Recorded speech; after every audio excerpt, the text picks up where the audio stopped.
All right, this is CS50, and this is the start of week 2. And you'll recall that over the past couple of weeks, we've been building up. First, initially from scratch, the graphical programming language that we then, just last week, translated to the equivalent program in C. And of course, there's a lot more syntax now. It's entirely text. But the ideas, recall, were fundamentally the same. The catch is that computers don't understand this. They only understand what language?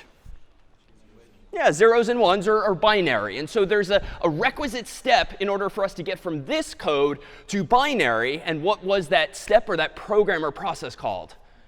Yeah, so compiling. And of course, recall, as you've now experimented with this past week, that to compile a program, you can use clang for C language. And you can just say clang and then the name of the file that you want to compile. And that outputs by default a pretty oddly named program, just a.out, which stands for assembler output. But more on that in just a moment.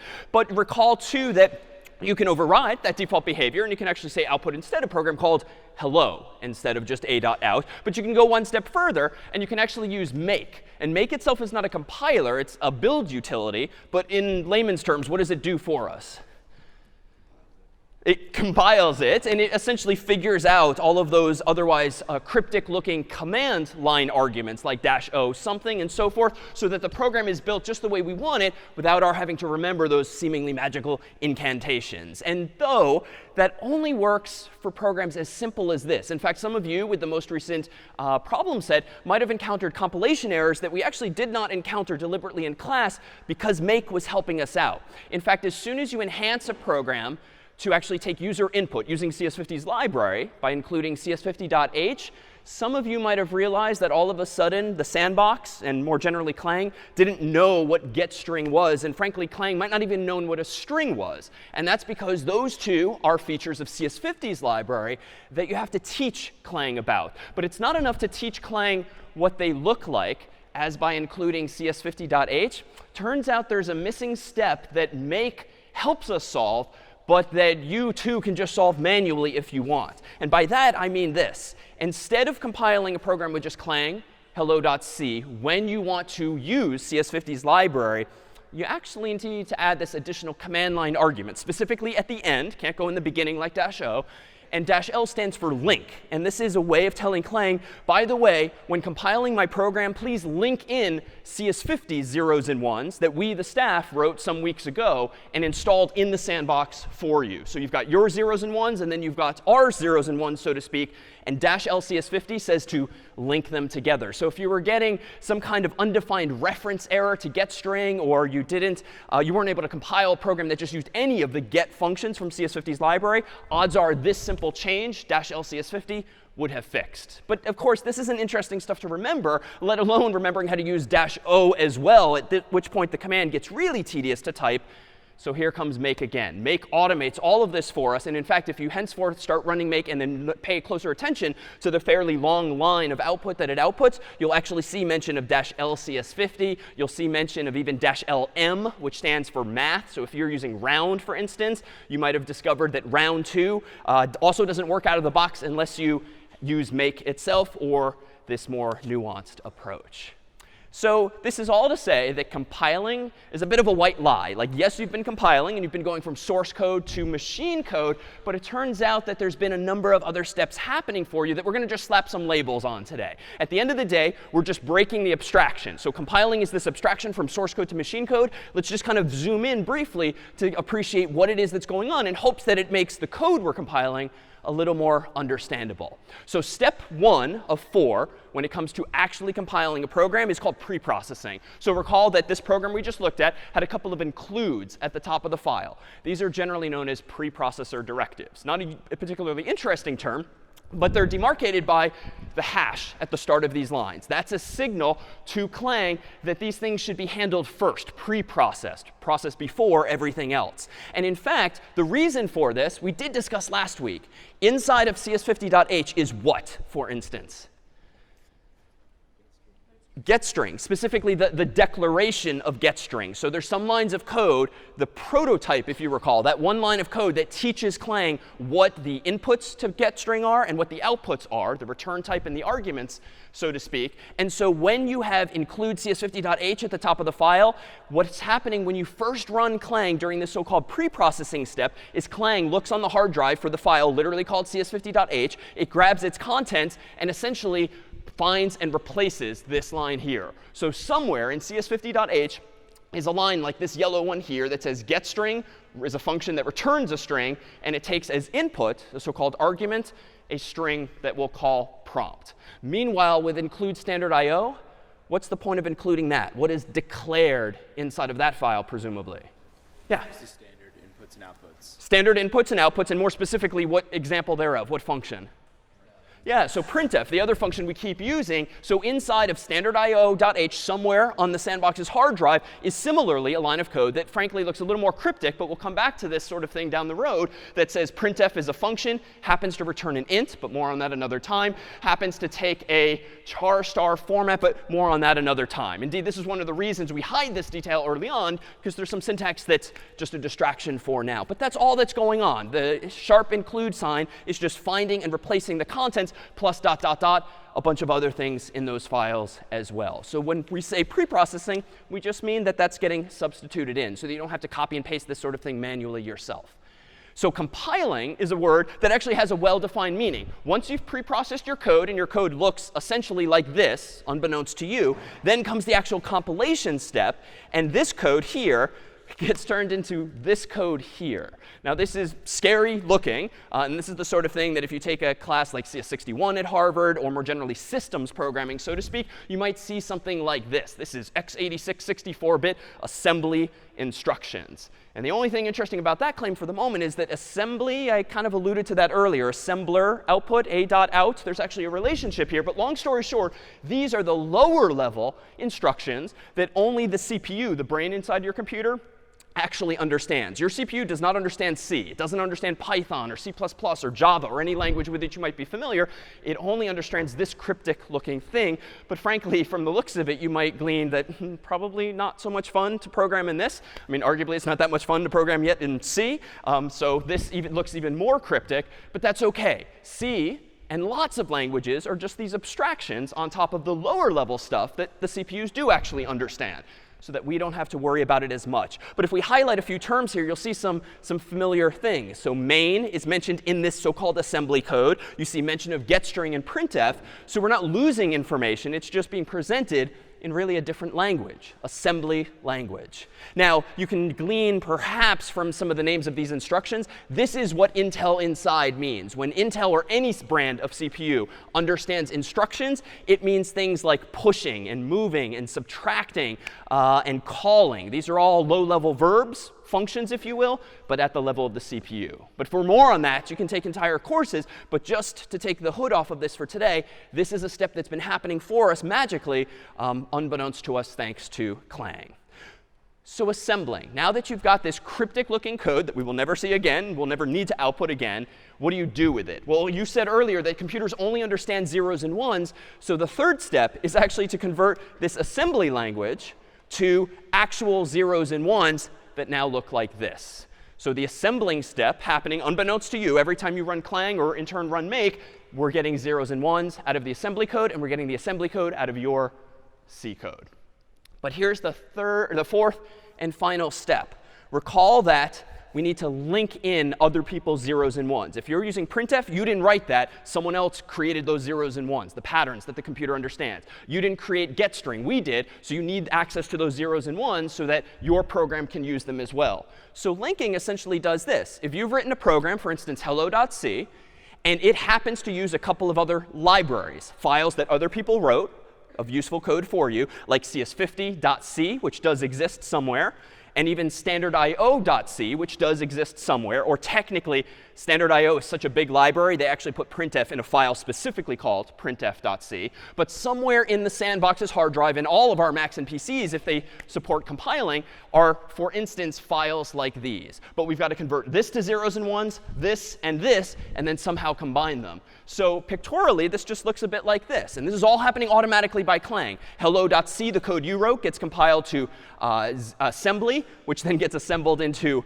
zeros and ones, so-called machine code or object code. CS50.c, we did this for you before the semester started. Printf was done way before any of us started, decades ago, and looks like this. These are 3 separate files, though, so the linking step literally means link all of these things together and combine the zeros and ones from like 3 at least separate files and just combine them in such a way that now the CPU knows how to use not just your code, but printf and getString and so forth. So last week we introduced compiling as an abstraction, if you will, and this is all that we've really meant this whole time. But now that we've seen what's going on underneath the hood, and we can stipulate that my CPU that looks physically like this, albeit smaller in a laptop or desktop, knows how to deal with all of that. So any questions on these 4 steps: pre-processing, compiling, assembling, linking? But generally now we can just call them compiling, as most people do. Any questions? Yeah? How does the CPU know that when the printf function is the only part of standard I/O that's there? Is that something that it notices in the pre-processing step? Not in the pre-processing step. So the question is, how does the computer know that printf is the only function that's there? Essentially, when you're linking in code, only the requisite zeros and ones are typically linked in. Sometimes you get more than you actually need if it's a big library, but that's OK too. Those zeros and ones are just never used by the CPU. Good question. Other questions? Yeah. OK. All right. So now that we know this is possible, let's start to build our way back up, because everyone here probably knows now that when writing in C, which is kind of up here conceptually, like, it is not without its hurdles and problems and bugs and mistakes. So let's introduce a few techniques and tools with which you can henceforth, starting this week and beyond, try to troubleshoot those problems yourself rather than just trying to read through the cryptic-looking error messages or reach out for help to another human. Let's see if software can actually answer some of these questions for you. So let me go ahead and do this. Let me go ahead and open up a sandbox here, and I'm going to go ahead and create a new file called buggy0.c, in which I will this time deliberately introduce a bug.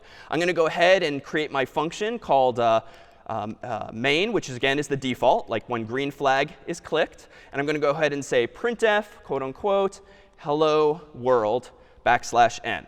All right, looks pretty good. I'm going to go ahead and compile buggy0, enter. And of course, I get a bunch of error messages here. Let me zoom in on them. Fortunately, I only have 2. But remember, you have to always scroll up to look at the first, because there might just be an annoying cascading effect from one earlier bug to the later. So buggy0.c, line 5 is what this means, character 5, so like 5 spaces in, implicitly declaring library function printf with ... So you're going to start to see this pretty often if you make this particular mistake or oversight. Implicitly declaring something means you forgot to teach Clang that something exists. And you probably know from experience, perhaps now, what the solution is. What's the first mistake I made here? Yeah, I didn't include the header file, so to speak, for the library. I'm missing at the top of the file include standard.io.h, in which printf is defined. But let's propose that you're not quite sure how to get to that point, and how can we get actually some help with this. Let me actually increase the size of my terminal here, and recall that just a moment ago I ran make buggy0, which yielded the errors that I saw. It turns out that installed in the sandbox is a command that we, the staff, wrote called help50. And this is just a program we wrote that takes as input any error messages that your code or some program has outputted. We kind of look for familiar words and phrases just like a TF would in office hours. And if we recognize some error message, we're going to try to provide either rhetorically or explicitly some advice on how to handle. So if I go ahead and run this command now, notice there's a bit more output. I see exactly the same output in white and green and red as before, but down below is some yellow, which comes specifically from help50. And if I go ahead and zoom in on this, you'll see that the line of output that we recognized is this one, that same one I verbally drew attention to before. Buggy0.c, line 5, error, implicitly declaring library function printf, and so forth.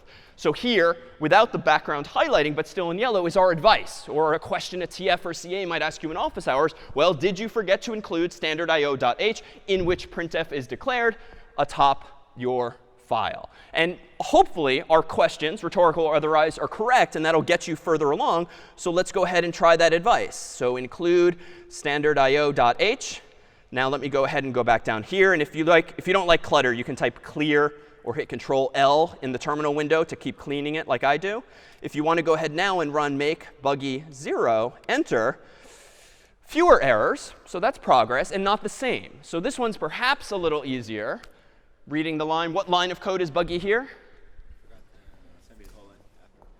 Yeah, so this is now still on line 5, it turns out, but for a different reason, I seem to be missing a semicolon. But I could similarly ask help 50 for help with that and hope that it recognizes my error. So this, too, should start being your first instinct. If on first glance, you don't really understand what an error message is doing, even though you've scrolled to the very first one, like literally ask this program for help by rerunning the exact same command you just ran, but prefix it with help 50 and a space. And that will run help 50 for you. Any questions on that process? All right, let's take a look at one other program, for instance, that this time has a different error involved in it. So how about, let me go ahead and whip up a quick program here. I'll call this buggy2.c for consistency with some of the samples we have online for you later. And in this example, I'm going to go ahead and write the correct thing at first, standard.io.h. And then I'm going to have int main void, which just gets my whole program started. And then I'm going to have a loop. And recall from, excuse me, Mario or some other program, you might have done something like int I gets 0, I is less than or equal to, let's do this 10 times, and then I plus plus. And all I want to do in this program is print out that value of I, as I can do with the %i placeholder. So simple program, just wanted to count from 0 to 10. So let's go ahead and run buggy 2. Or rather, I want to, let's not print out, rewind. Let's go ahead and just print out a hash symbol and not spoil the solution this way. So here I go ahead and print out buggy 2. My goal is, now I will stipulate, to print out just 10 hash symbols, 1 per line, which is what I want to do here. And now I'm going to go ahead and run /buggy2, and I should see, hopefully, 10 hashes. All right, and I kind of spoiled this a little bit, but what do I instead see? Yeah, I think I see more than I expect. And we can kind of zoom in here and double check. So 1, 2, 3, 4, 5, 6, 7, 8, 9, 10. Ooh, 11.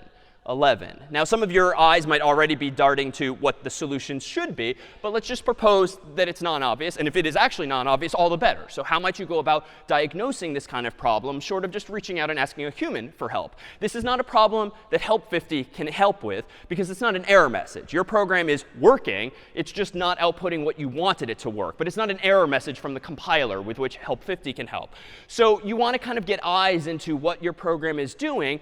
And you want to understand, why are you printing 11 when you really are setting this up from 0 to 10? Well, one of the most common techniques in C or any language, honestly, is to use printf for just other purposes, diagnostic purposes. For instance, there's not much going on in this program, but I'd argue that it would be interesting for me to know, and therefore understand my program, by just let's print out this value of I on each iteration, as by doing the line of code that I earlier did, and just say something literally like I is %i. Like, I'm going to remove this ultimately, because it's going to make my program look a little silly, but it's going to help me understand what's going on. Let me go ahead and recompile buggy2 /buggy2.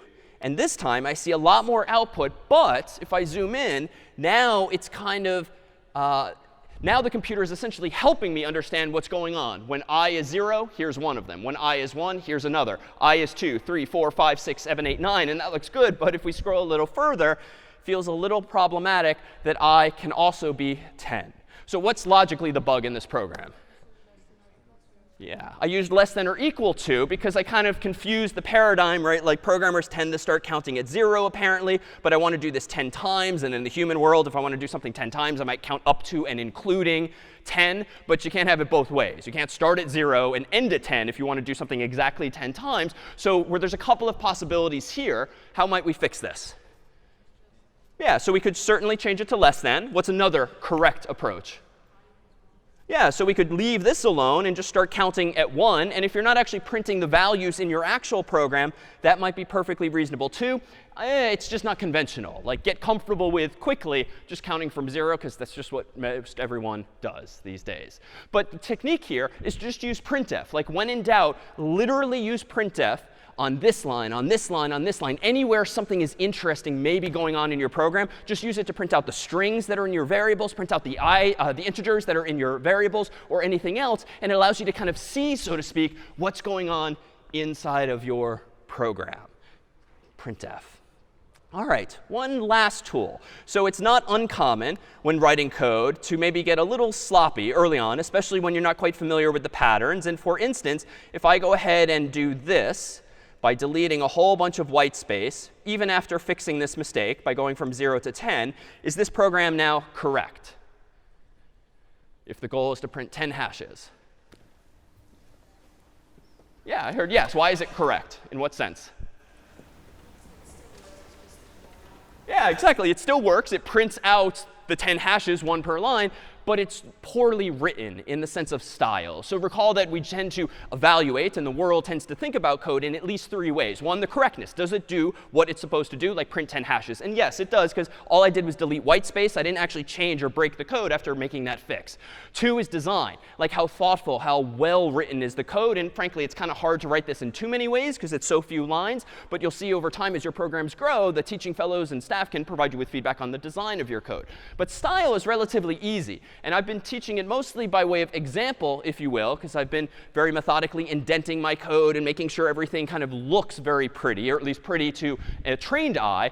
But this, let's just stipulate, is not pretty. Like left aligning everything still works, not incorrect, but it's poorly styled. And what would be an argument for not writing code like this and instead writing code the way I did a moment ago, albeit after fixing the bug? Yeah?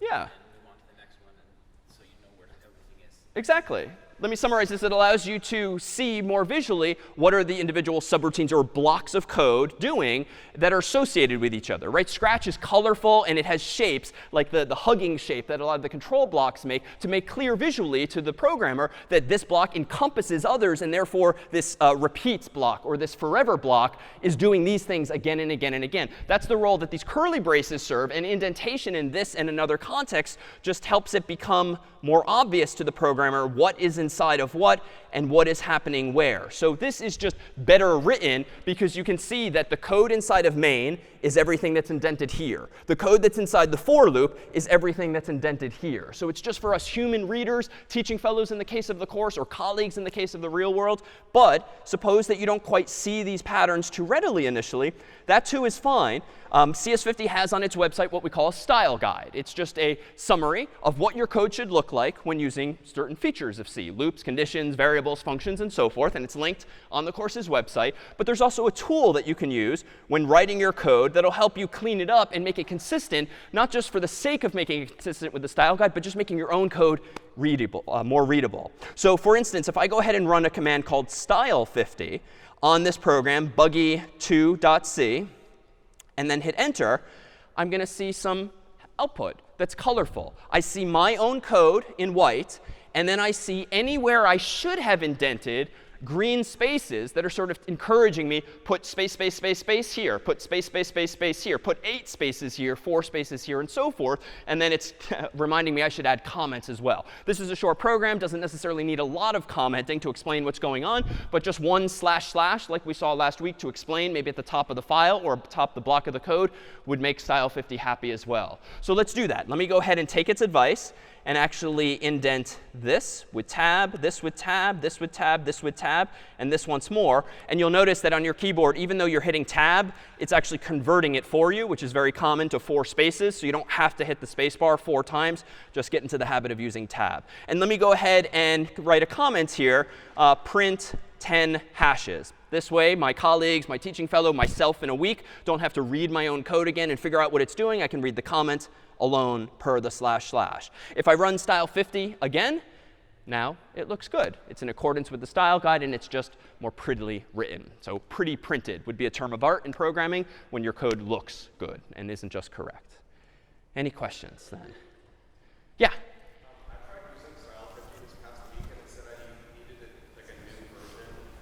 It wasn't enabled for the first week of the class. It's enabled as of right now and henceforth.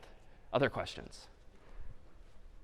No? All right, so just to recap then, 3 tools to have in the proverbial toolbox now are help 50 anytime you see an error message that you don't understand, whether it's with make or clang or perhaps something else. Printf, when you've got a logical program, a bug in your program, and it's just not working the way it's supposed to or the way the problem set tells you it should. And then style 50, when you want to make sure that it does my code look right in terms of style, and is it as readable as possible. And honestly, you'll find us at office hours and the like often encouraging you, hey, before we answer this question, can you please run style 50 on your code? Can you please clean up your code? Because it just makes our lives, too, as other humans, so much easier when we can understand what's going on without having to visually figure out what parentheses and curly braces line up. And so do get into that habit, because we'll save you time from having to waste time parsing things visually yourself.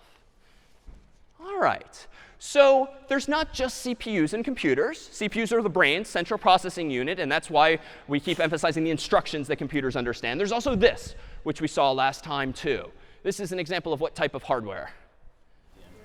RAM, or random access memory. This is the type of memory that laptops, desktops, servers have that is used whenever you run a program or open a file. There's another type of memory called hard drives or solid state drives, which you're probably familiar as a consumer, and that's just where your files are stored permanently. You can, your battery can die, you can pull the plug from your laptop or desktop, and any files saved on a hard drive are persistent. They stay there because of the technology being used to implement that.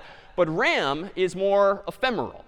RAM is powered only by electricity. It's only used when the power is on or the battery is charged. And it's where your files and programs live, effectively when you double click on them and open them. So when you double click on something like Microsoft Word, it is copied from your hard drive long term into this type of memory, because this type of memory, though smaller in capacity, you don't have as many bytes of it, but it is much, much, much, much faster. Similarly, when you open a document or you go to a web page, the contents of the file you're seeing are stored in this type of hardware, because even though you don't have terribly many bytes of it, it's just much, much, much, much faster. And so this will be thematic in computer science and in hardware. You sort of have lots of cheap, slow stuff, like hard disk space, relatively speaking, and you have a little less of the more expensive but faster stuff, like RAM. And you have just one, usually, CPU, which is the really fast thing that can do a billion things per second. But it, too, is more expensive. So there's 4 visible chips on this thing, if you will. And we won't get into the details of how these things work, but let's just zoom in on this one black chip here and focus on it as being representative as some amount of memory. Maybe it's 1 megabyte, 1 million bytes. Maybe it's even 1 gigabyte these days, 1 billion bytes. But this is to say that this chip can be thought of as just having a bunch of bytes in it. So this is not to scale. You have many more bytes than these. But let me propose that you just think of each of these squares here as representing 1 byte. So the very first byte of memory I have access to is here. Next one is here, and so forth. And the fact that they wrap around is just an artist's rendition. These things you can think of just virtually as going left to right, not in any kind of grid. But physically, they look like this. So when you actually create a variable in a program like C, like you need a char. A char tends to be 1 byte or 8 bits. And so that means when you have a variable of type char in a C program, it goes literally, physically, in one of these boxes inside of your computer's RAM. So for instance, it might take up this much space at top left. If you have a bigger type of data, so you have an integer, which tends to be 4 bytes or 32 bits, you might need more than 1 square. So the computer might give you access to 4 squares instead, and you have 32 bits spanning that region of memory. But honestly, I chose those boxes arbitrarily. They could be anywhere in that chip or in any of the other chips. It's up to the computer to just remember where they are for you. You don't need to remember that per se. But if we think about this grid, it turns out this is actually very valuable that we have chunks of memory, bytes if you will, that are back to back to back to back. And in fact, there's a word for this technique. This is contiguous memory, back to back to back to back to back. And in general, in programming, this is referred to as an array. You might recall from Scratch, if you use this feature, it actually has things called lists, which are exactly that, lists of values, lists of words, lists of strings. An array is just a contiguous chunk of memory such that you can store something here, something here, something here, something here, and so forth. So it turns out an array, this super simple primitive, is actually incredibly powerful. Just being able to store things in my computer's memory back to back to back to back enables so many possibilities, both design-wise, like how well I can write my code, and also how fast I can make my code run. So let me go ahead and take out an example. Let me go ahead and open up, for instance, a new file in a sandbox, and we'll call this scores0. So let me go ahead and close this one, create a new file called scores0.c. And in this file, let's go ahead and write a relatively simple program. Let me go ahead and, as usual, give myself access to some helpful functions, CS50.h and standard.io.h. And no need to copy all this down verbatim if you don't like. Everything we'll have or is already on the course's website. Let me start my program as usual with int main void. And then let me write a program, as this program's name implies, that asks the user for 3 scores on recent problem sets, quizzes, whatever, and then kind of creates a very simple chart of them, like a bar chart, to kind of help me visualize how well or how poorly I did on something. So if I want to get an integer, no surprise, we can use the getInt function, and I can just ask the user for their first score. But I should probably do something with this score. And on the left-hand side of this, what do I typically put? Yeah, so int, sure, score 1 equals this, and then my semicolon. So you might not have had many occasions to use ints just yet, but getInt is in the CS50 library. This is the so-called prompt that the human sees. And let me actually fix my space, because I want the human to see the space after the colon. But that's just an aesthetic detail. And then when I get back this value, its return value, just like Aaron last week handed me a piece of paper, so does getInt hand me a virtual piece of paper with a number that I'm going to store in a variable called score1. And now just to be clear, what has just happened effectively is this. The moment you create a variable of type int, which is 4 bytes, literally, this is what Clang, or more generally, the computer has done for you. That int that the human typed in is stored literally in 4 contiguous bytes, back to back to back, maybe here, but together. So that's all that's going on when you're actually using C. So let me go back into my code here. And now it's not interesting to plot one score, so let's go ahead and do another. So int score2, getInt, and I'll ask the user for score2, semicolon, and then let's get one more, score3, getInt, call it score3, semicolon. All right, so now let me go ahead and generate like a bar chart of this. I'm going to use what we'll call ASCII art. ASCII, of course, is just text, recall. Very simple text in a computer. And you know what? I can kind of make a bar chart pretty simply by just printing out like a bunch of hashes horizontally. So a short bar will represent a small number, and a long bar will represent a big number. So let me go ahead and say to the user, all right, here's your score 1. I'm going to go ahead then and say for int I get 0, I is less than score 1, I++. And now if I scroll down and give myself a bit of room here, let me go ahead and implement just a simple print. So go ahead and print out a hash. And then when you're all done with that, print out a new line at the end of that loop. And let's just pause there. Just to recap, I've asked the human for 3 scores. I'm only doing something with one of them at the moment. So in fact, just as a quick check, let me delete those so as to not get ahead of myself. Let me do make score 0, cross my fingers. OK, no errors. Now let me go ahead and do /score 0. And your first score on a PSET this year out of 100 has been, OK, 100.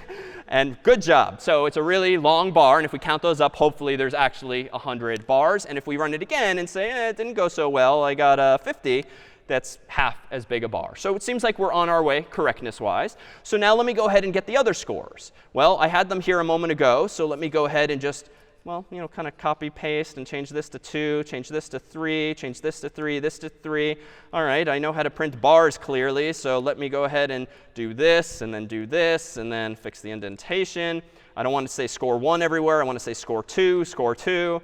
I mean, you're probably being rubbed the wrong way, that this is both tedious and sloppy. And why? What am I doing poorly now, design-wise? Copy pasting Like copy pasting almost always bad, right? There's redundancy here, but that's fine. Let's prioritize correctness, at least for now. So let me go ahead and make score 0.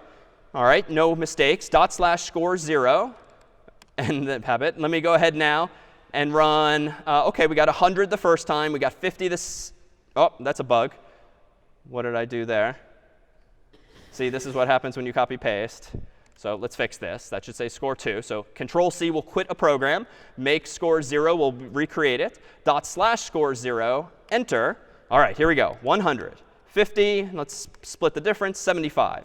All right, so this is a simple bar chart, horizontally drawn, of each of my 3 scores, where this is 100, this is 50, and this is 75. But there's opportunities for improvement here. So one, it rubbed some folks the wrong way already that we were literally copying and pasting code. So where's one opportunity for improvement here?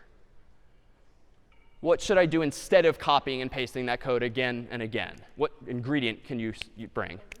OK, so we could use a loop and actually just do the same thing 3 times. So let's try that. Let me go ahead and do this. So let's go ahead and delete the copy paste I did.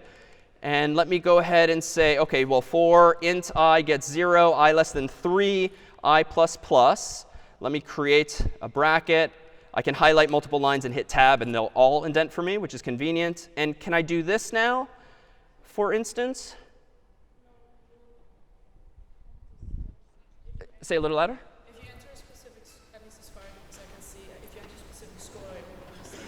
Yeah, I'm a little worried, as you're noting here, we're using on line 13 here the same variable. So like, so it's good instincts, but I feel like the fact that this program, unlike last week, we're now collecting multiple pieces of data, loops are breaking down for us. Yeah. You could create a function that basically takes in like an input, like you can have it like OK. OK. And then allow it to clean up. Yeah, we can implement another function that factors out some of this functionality. And other thoughts? Store your scores in an array. OK, so we could also store our scores in an array. So let's do these in order then, in fact. So loops are wonderful when you want to do something again and again and again. But the whole purpose of a function fundamentally is to factor out common functionality. And there might still be a loop in this solution, but the real fundamental problem of what I was doing a moment ago was I was copying and pasting functionality. Shouldn't need to do that because in both C and Scratch we had the ability to make our own functions. So let's do that. Let me undo my loop changes here just to get us back to where we were a moment ago. And let me go ahead and instead clean this up a little bit. Let me go ahead and create a new function down here that I'm going to call, say, chart, just to create a chart for myself. And it's going to take as input a score, but I could call this anything I want. It's void as its return type because I don't need it to hand me something back. Like I'm not getting a string from the user. I'm just printing a chart. It's a so-called side effect or output. All right, now I'm going to go ahead and do my loop here. For int I gets 0, I is less than, how many hashes do I want to print if I'm being passed in the user score? Like, is this 3 here? Score. The score. So if I'm being handed a number that's 0 to 100, that's what I want to iterate over. If my goal here, ultimately, let me finish this thought, I plus plus is to, inside this loop, print out 1 hash per point in one's total score. And just to keep things clean, I'm going to go ahead and put a new line at the very end of this. But I think now I've factored out a good amount of the redundancy. It's not everything, but I've at least now given myself a function called chart.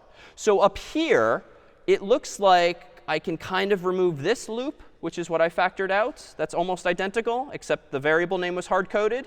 And I think I could now do chart like this. And then I maybe could do a little copy-paste, if that's OK. Like if maybe I can get away with just doing this, and then say 2, and then say 3, and then say 3, and then say 2. So it's still copy-paste, but it's less, and it looks better. It literally fits on the screen. So it's progress. Not perfect, but progress. Better design, but not perfect. So is this going to compile? I'm going to have errors. Why? Because essentially it's running the program top down. OK. At the very end. Yeah. You need to sort of declare a void function. OK, good. So and let me induce the actual error just so we know what problem we're solving. Let me go ahead and sort of innocently go ahead and compile score 0, hoping all is well. But of course, it's not because of a familiar error up here. So notice implicit declaration of function chart is invalid in C99. So again, implicit declaration of function just tends to mean Clang does not know what you're talking about. And you could run help 50, and it would probably provide you with similar advice.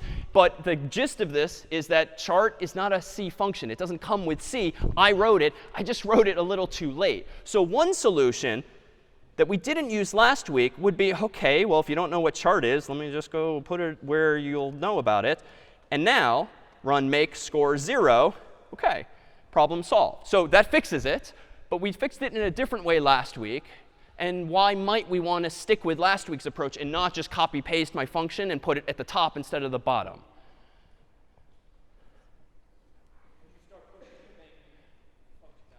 Yeah, I mean, it's kind of a minor concern at the moment because this is a pretty short program. But I'm pushing like the main part of my program, literally called main, farther and farther down. And like the whole point of reading code is to understand what it's doing. So if I open this file and I have to scroll, just looking for the main function, like that's just bad styles. It's just kind of nice, and it's a good human convention. Put the main code, the main function, when green flag clicked equivalent, at the very top. So C does offer us a solution here. You just have to provide it with a little hint. Let me go ahead and cut this from here, put it back down at the bottom here, and then go ahead and copy paste only, or retype only, the value, the value of that first line, which is its so-called prototype.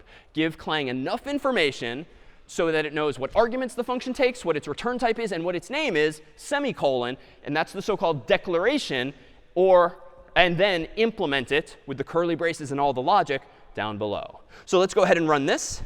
And if I scroll up here, we'll see, we'll see make score 0.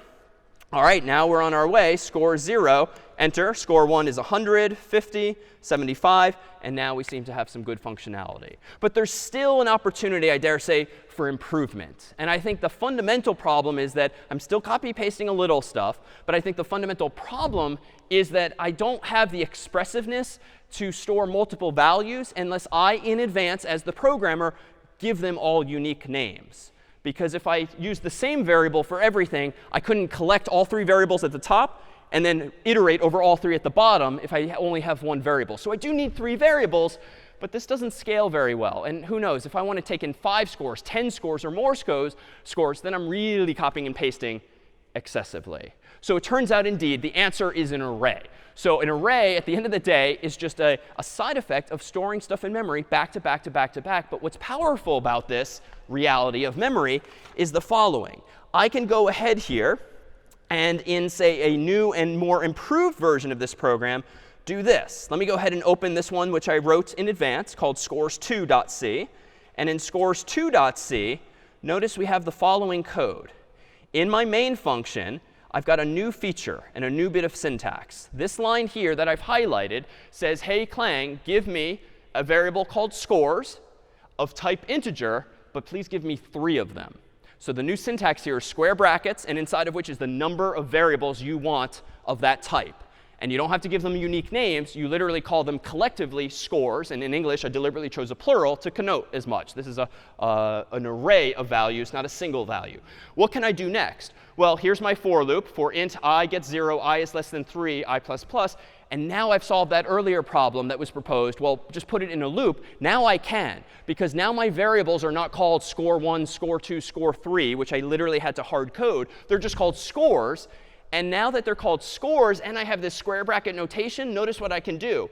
I can get an int, and I can say, give me score %i, and plug in I plus 1. I didn't want to say 0 because humans don't count from 0 in general. So this is counting from 1, 2, and 3. But the computer is doing this. So scores is a variable. Bracket I, close bracket, says store the ith value there. So ith is just non-English. That means go to bracket 0, bracket 1, bracket 2. So what this effectively means is on the first iteration of this loop, when I equals 0, this looks like this effectively. When I then becomes 1 on the next iteration, then you're doing this. When I becomes 2 on the final iteration, it looks like this. When I becomes 3, well, 3 is not less than 3, and so it doesn't execute again. So by using I inside of these square brackets, am I indexing into an array. To index into an array means go to a specific location, the so-called ith location, but you start counting at 0. Just to make this more real then, if you go back to this picture of your computer's memory, this might therefore be bracket 1, bracket 0, bracket 1, bracket 2, bracket 3, bracket 4, bracket 50, or wherever. You can now, using square brackets, get at any of these blocks of memory to store values for you. All right, any questions on what we've just done? All right, then on the flip side, we can do the exact same thing. Now when I print my scores, I can similarly iterate from 0 to 3 and then print out the scores by passing to chart the same value, the ith score. Again, the only new syntax here is variable name, square bracket, and then a number like 0, 1, 2, or a variable like I. And then my chart function down here is exactly the same. It has no ID, and array isn't even involved because I'm just passing in one score at a time. Now, it turns out there's still one bad design decision in this program. There's still some redundancy, something that I keep typing again and again and again. Do any values jump out at you as repeated? The for loop. OK, so I've got the for loop in multiple places, sure. And what other value seems to be in multiple places? It's subtle. Total number, yeah, 3. Like 3 is in a few places. It's up here. It's when I declare the array and ask myself for 3 scores. It's here when I'm iterating. It's here when I'm iterating. It's not here because this is a different iteration. That's just for the hashes. So in ironically, 3 places have I written 3. So what does this mean? Well, suppose next year you take more tests or whatever and you need more scores. You open up your program and, all right, now I've got 5 scores and 5. Oh, oops, yeah, typo already, 5. Like this kind of pattern where you're typing the same thing again and again, and now the onus is on me, the programmer, to remember to change the same damn value in multiple places. Like bad, bad, bad design. You're going to miss one of those values. Your program's going to get more complex. You're going to leave one at 3 and change the other to 5. And like logical errors are eventually going to happen. So how do we solve this? The function's not the solution here because it's not functionality. It's just a value. Well, we could use a variable, but a certain type of variable. These numbers here, 5, 5, 5, or 3, 3, 3, are what humans generally refer to as magic numbers. Like they're numbers, but they're kind of magical because you've just arbitrarily hard-coded them in random places. But a better convention would be, often as a global variable, to do this. Int, let's call it count equals 3. So declare a variable of type int that is the number of things you want, and then type that variable name all throughout your code so that later on, if you ever want to change this program, you change it, whoops, in one place, and you're done after recompiling the program. And actually, I should do a little better than this. It turns out that if you know you have a variable that you're never going to change, because it's not supposed to change, it's supposed to be a constant value. C also has a special keyword called const, where before the data type, you say const int, and then the name, and then the value. And this way, the compiler, Clang, will make sure that you, the human, don't screw up and accidentally try to change the count anywhere else. There's one other thing notable. I also capitalized this whole thing for some reason. Human convention. Anytime you capitalize all of the letters in a variable name, the convention is that that means it's global. That means it's defined way up top, and you can use it anywhere, therefore, because it's outside all curly braces. But it's meant to imply and remind you that this is special. It's not just a so-called local variable inside of a function or inside of a loop or the like. Any questions on this? Yeah? Scores like down there, why do you have I+1? Oh, why do I have I+1? Let me run this program real quick. Why do I have I+1 in this line here is the question. So let me go ahead and run make scores 2. Whoops. In my directory, make scores 2, /scores 2, enter. I wanted just the human to see score 1 and score 2 and score 3. I didn't want him or her to see like score 0, score 1, score 2, because it just looks lame to the human. The computer needs to think in terms of zeros. My humans and my users like do not. So just an aesthetic. Other questions? Yeah?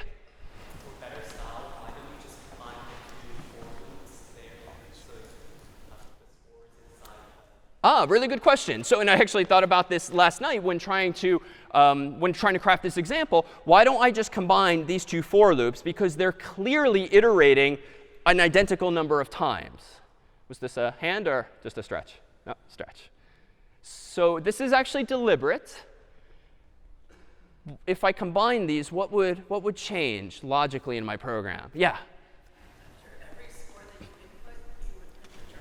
Yeah, so after every human input of a score, I would see that user's chart, the row of hashes. Then I'd ask them for another value. They'd see the chart, another value, and they'd see the chart. And that's fine. Like, if that is the design you want, totally acceptable, totally correct. I wanted mine to look a little more traditional with all of the bars together. So I effectively had to postpone printing the hashes. And that's why I did have a little bit of redundancy by getting the user's input here and then iterating again to actually print the user's output as a chart. So just a design decision.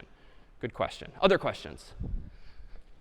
All right, so what does this look like? Actually, you know what? I can probably do a little better. Let me open up one final example involving scores and this thing called an array.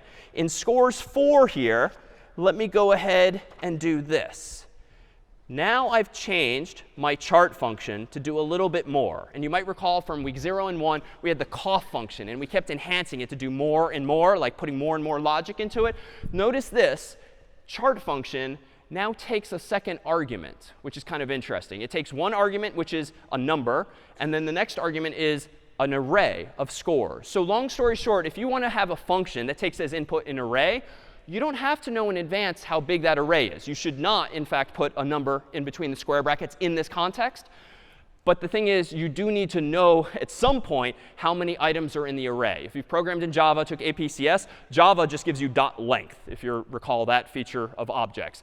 C does not have this. Arrays do not have an inherent length associated with them. You have to tell everyone who uses your array how long it is. So even though you don't do that syntactically here, you literally just say, I expect an argument called scores that is an array per the square brackets.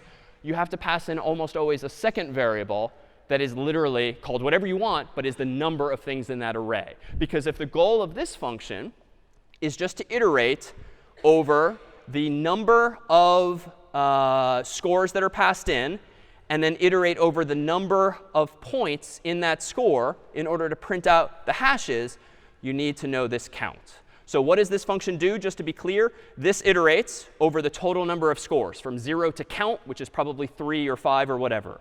This loop here, using j, which is just a convention, instead iterates from 0 to whatever that ith score is. So this is what's convenient. Now I've passed in the array, and I can still get at individual values just by using I, because I'm on my ith iteration here. So you might recall this from Mario, for instance, or any other example in which you had nested loops. It's just very conventional to use I on the outside, j on the inside. But again, the only point here is that you can indeed pass around arrays even as arguments, which we'll see why that's useful before long. Any questions? OK, so this was a lot. But we can do so much more still with arrays. They get even more and more cool. In fact, we'll see in just a bit how arrays have actually been with us since last week. We just didn't quite realize it under the hood. But let's go ahead and take a breather, 5 minutes. We'll come back and dive in.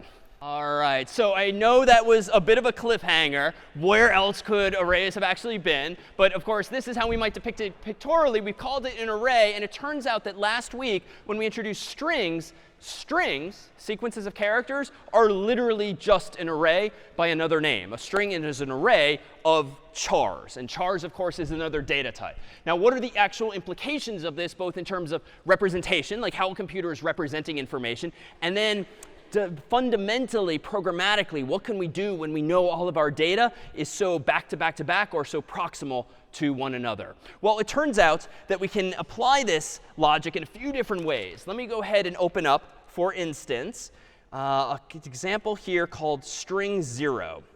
So in our code for today, in our source2 folder, let me go ahead and open up string 0. And this example looks like this. Notice that we first, on line 9, get a string from the user. Just say, input, please. We store that value in a string s. And then we say, here comes the output. And notice what I'm doing in the following line. I'm iterating over I from 0 to sterling s, whatever that is. And then in line 13, I'm printing a character one at a time. But notice the syntax I'm using, which we didn't use last week. If you have a string called s, you can index into a string just like it's an array, because it indeed is underneath the hood. So s bracket I, where I starts at 0 and goes up to whatever this value is just a way of getting character 0, then character 1, then character 2, then character 3. And so the end result is actually going to look like this. Let me go ahead and do make string 0. whoops, not in the directory, make string 0 / string 0, enter, and I'll type in, say, Zamila, and the output now is ZAMYLA. It's a little messy because I don't have a new line here. So let's clean that up because this is unnecessarily sloppy.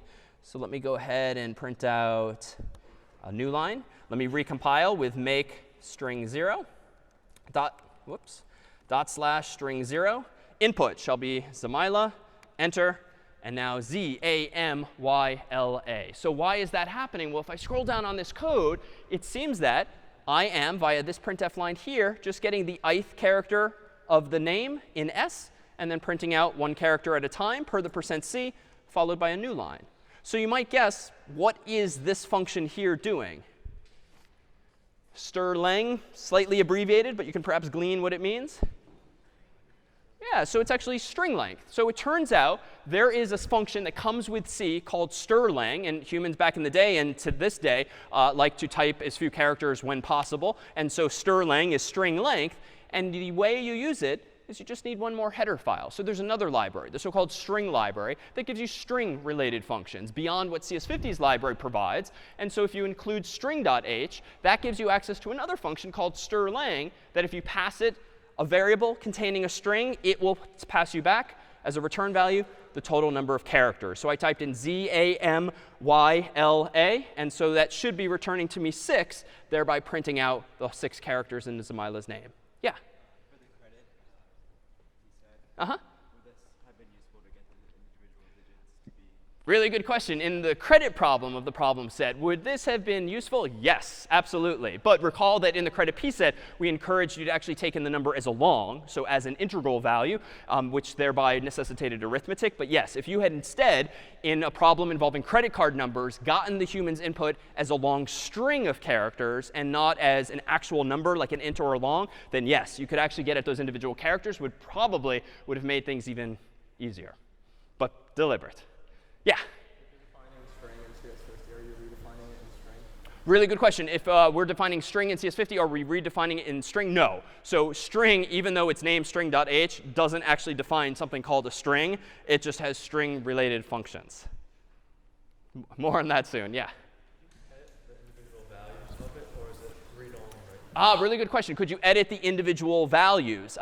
So short answer, yes. We could absolutely change values, and we'll soon do that in another context. Other questions? All right, so turns out this is correct if my goal is to print out all of the characters in Zamila's name.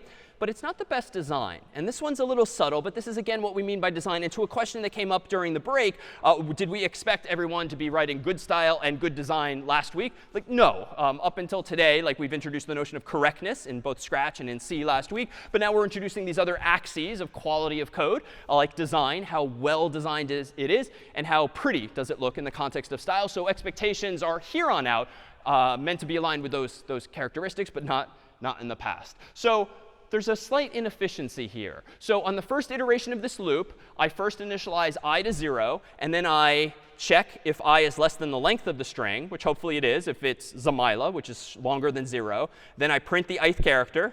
Then I increment I. Then I check this condition. Then I print the ith character. Then I increment I. Then I check this condition, and so forth. We looped through loops last week, and you've used them perhaps by now in problems. What question am I redundantly asking seemingly unnecessarily?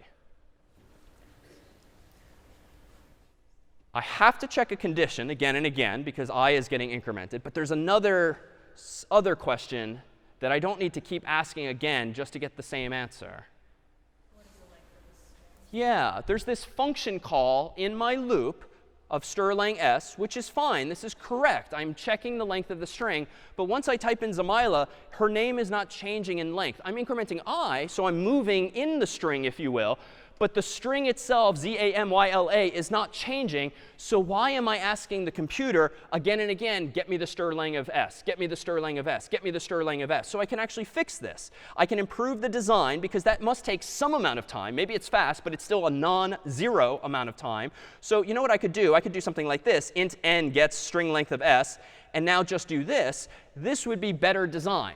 because now I'm only asking the question once of the function. I'm remembering or caching, if you will, the answer. And then I'm just using a variable. And just comparing variables is just faster than comparing a variable against a function which has to be called, which has to return a value, which you can then compare. But honestly, it doesn't have to be this verbose. We can actually be a little elegant about this.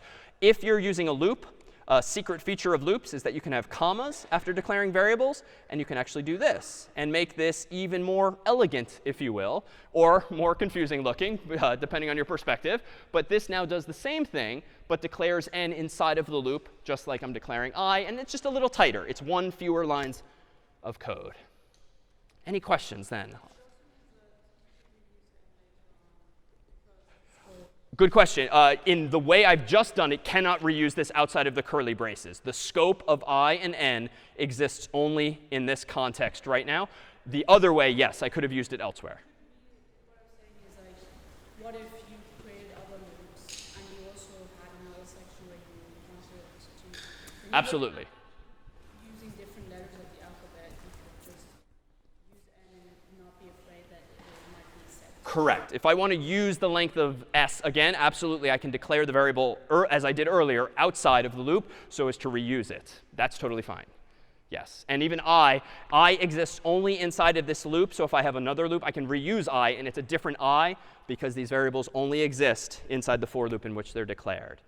So it turns out that these strings don't have anything in them other than character after character after character. And in fact, let me go ahead here and draw a picture of what's actually going on underneath the hood of the computer here. So when I type in Zamaila's name, I'm, of course, doing something like Z-A-M-Y-L-A.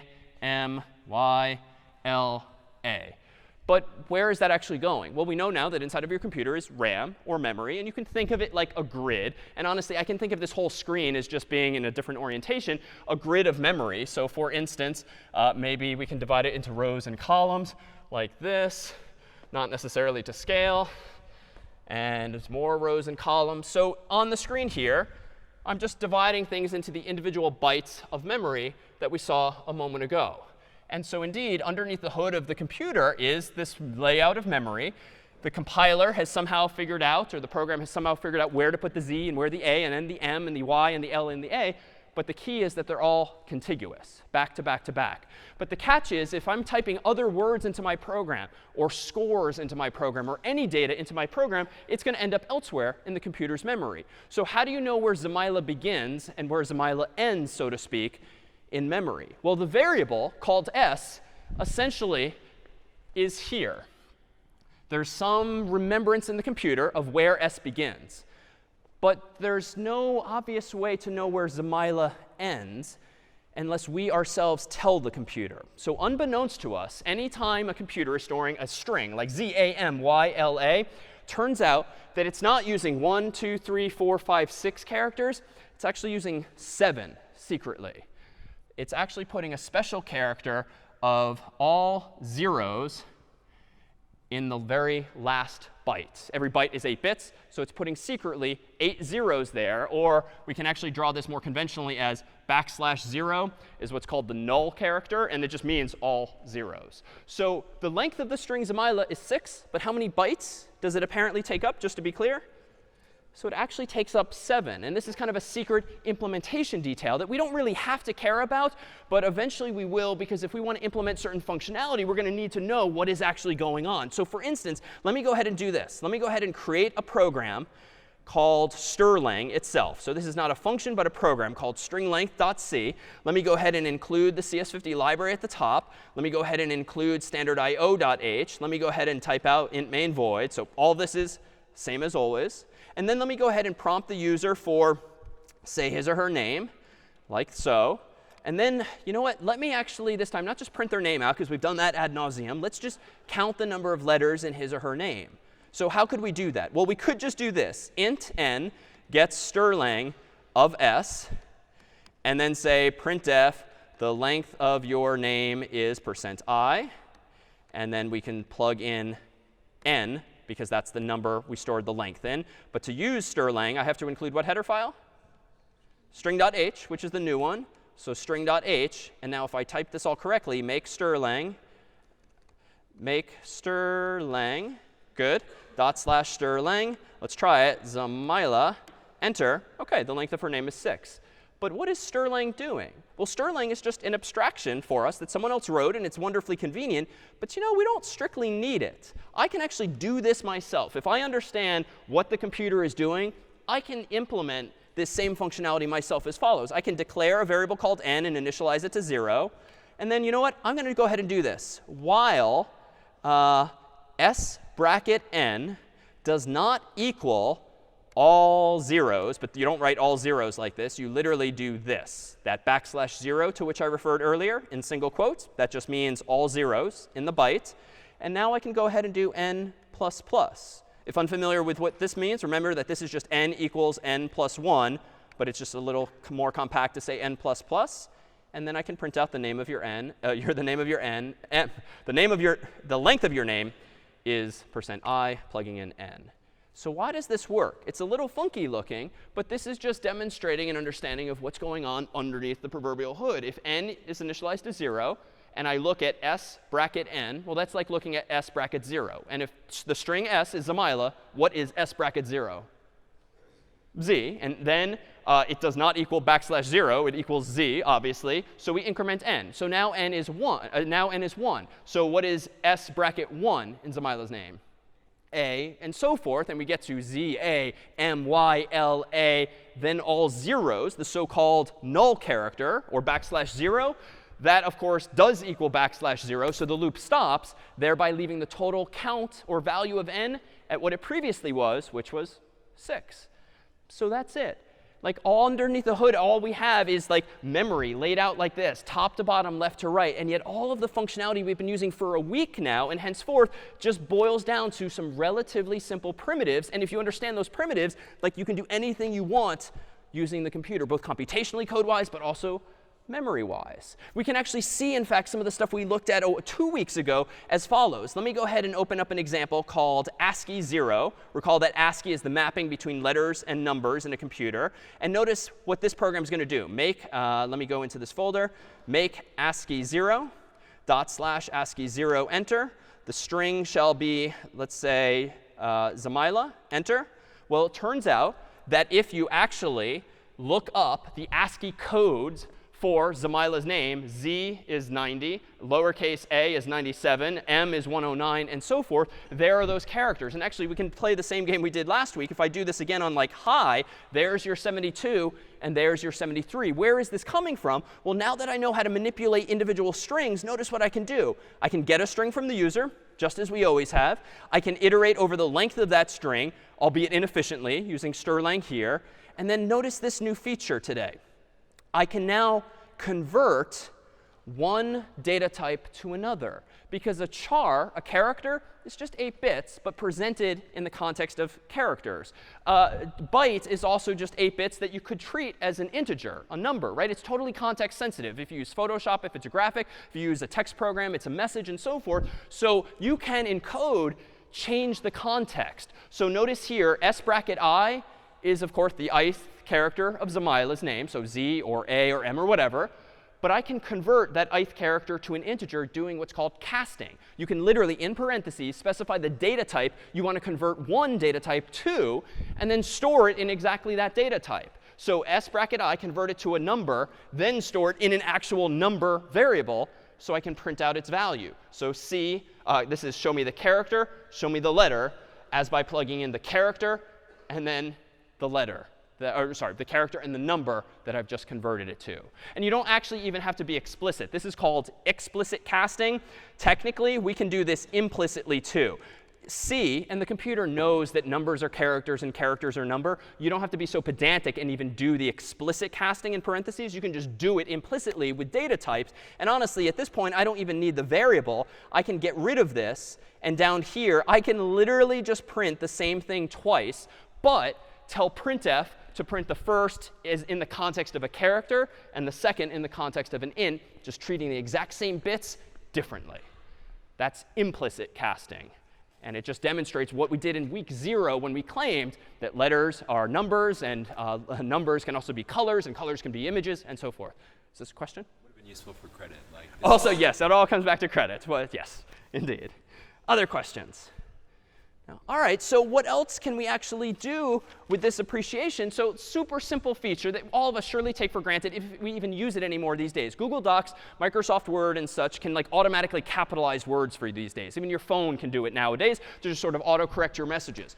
Well, how is that actually working? Well, once you know that a string is just a bunch of characters back to back to back, and you know that these characters have numbers representing them, and like capital A is 65, and lowercase a is 97 apparently, and so forth, like we can leverage these patterns. If I go ahead and open up this other example here called capitalize 0, notice what this program is going to do for me first by running it.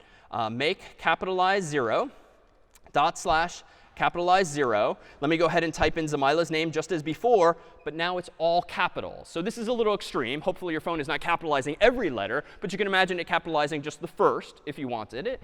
So how does this work? Well, let me go ahead and open up this example here. And so what we did. So here I'm getting a string from the user, just as we always do. Then I'm saying after, just to kind of format the output nicely. Here I'm doing a loop pretty efficiently from I = 0 up to the length of the string. And now notice this neat application of logic. It's a little cryptic, certainly at first glance, but whoops, and now it's gone. And what am I doing exactly with these lines of code? Well, with every iteration of this loop, I'm asking the question, is the ith character of s, so the current character, is it greater than or equal to lowercase a? And is it less than or equal to lowercase z? Put another way, how do you say that more colloquially in English? Is it lowercase? Literally. But this is the more programmatic way of expressing, is it lowercase? All right, if it is, go ahead and do this. Now, this is a little funky, but print out a character, specifically the ith character, but subtract from that lowercase letter whatever the difference is between little a and big A. Now, where did that come from? So it turns out, OK, capital A is 65. Lowercase a is 97. So the difference between those is 32. And that's true for B. So capital B is 66, and lowercase b is 98, still 32, and it repeats for the whole alphabet. So I could just do this. If I know that lowercase letters have bigger numbers, like 97, 98, and I know that lowercase numbers have lower letters, like 65, 66, I can just literally subtract off 32 from my lowercase letters. As you point out, it's a lowercase letter, subtract 32, and that gives us what result?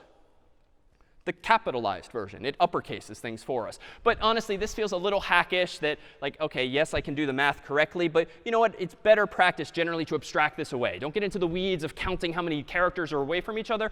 Math is cheap and easy in the computer. Let it do the math for you by subtracting whatever the value of a is, capital A is, from the value of lowercase a. But we could just write 32. Otherwise, go ahead and just print the character unchanged. So in this case, the A, M, Y, L, A in Zamila's name got uppercased, and everything else, the Z, got left alone, just by understanding what's going on with how the computer's represented. But honestly, God, I don't want to keep writing code like this. Like, I'm never going to get this. I'm new to programming, perhaps. I'm never going to get this sort of sequence of all the cryptic symbols together. And that's OK, because we can actually implement this same program a little more easily, thanks to functions and abstractions that others have written for us. So in this program, turns out I can simplify the questions I'm asking by literally calling a function that says is lower. And there's another one called is upper. And there's bunches of others that just literally are called is something or other.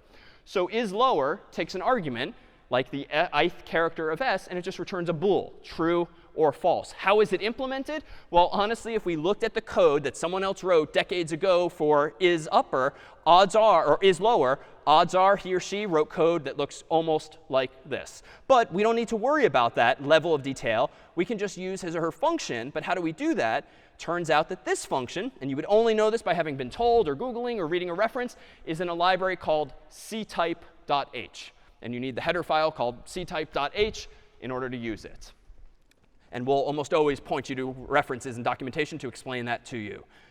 To upper is another feature, right? This math, like, my God, I just want to uppercase a letter. I don't want to really keep thinking about how far apart uppercase letters are from lowercase. Turns out that in the ctype library, there's another function called to upper that literally does the exact same thing in the previous program we wrote. And so that too is OK.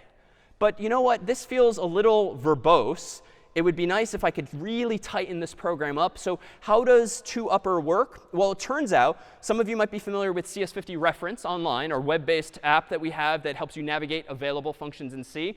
Turns out that all of the data for that application comes from an older command line program that comes in Linux and comes in the sandbox called man for manual. And anytime you type man at the command prompt and then the name of a function you're interested in, if it exists, it will tell you a little something about it. So if I go to toUpper, man toUpper, I get slightly cryptic documentation here. But notice toUpper and some other functions, convert uppercase or lowercase. That's the summary. Notice that in the synopsis, the man page, so to speak, is telling me what header file I have to include. Notice that under synopsis, it's also telling me what the signature or prototype is of the function. In other words, the documentation in man, the Linux programmer's manual, is very terse. So it's not going to hold your hand in this black and white format. It's just going to convey, well, implicitly, you better put this atop your file. And by the way, this is how you use the function. Takes an argument called C, returns a value of type int. Why is it int? Let me wave my hands at that. It effectively returns a character for our purposes today. And if we scroll down, OK, description. I don't really want to read all of this. But OK, here we go. If C is a lowercase letter, toUpper returns its uppercase equivalent if an uppercase representation exists in the current locale. That just means if it's punctuation, it's not going to do anything. Otherwise, it returns C. And that's kind of the key detail. If I pass it lowercase a, it's going to give me capital A. But if I pass it capital A, what's it going to give me?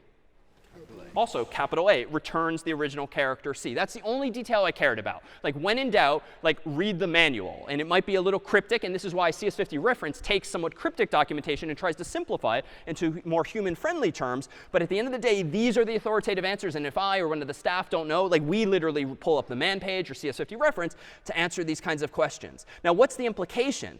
I don't need any of this. I can literally get rid of the condition and just let toUpper do all of the legwork.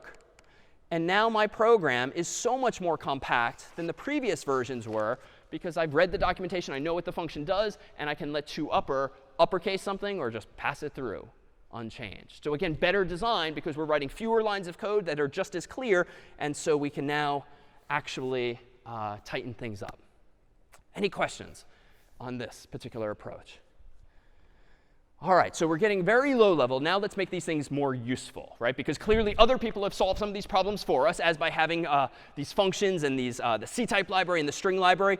What more is there? Well, recall that every time we run clang or even run make, we're typing multiple words at the command prompt. You're typing make hello or make Mario, a second word. Or you're typing clang -o hello, hello.c, like lots of words at the prompt. Well, it turns out that all this time you're using, indeed, command line arguments. But in C, you can write programs that also accept words and numbers when the user runs the program. Think back, after all, when you ran Mario, you did /Mario, enter. You couldn't type any more words at the prompt. When you did credits, you did /credit, enter. No more words at the prompt. You used getString or getLong to get more input, but not at the command line.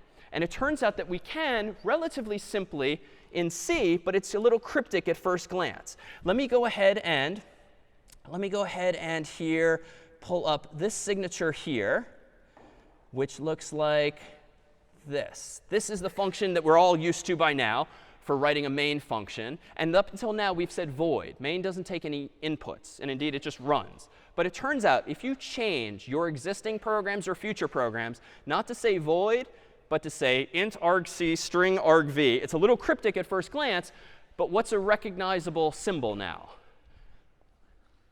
Yeah, there's brackets here. So it turns out that every time you write a program, if you don't just say void, you actually enable this feature by writing int argc string argv. You can actually tell Clang, you know what?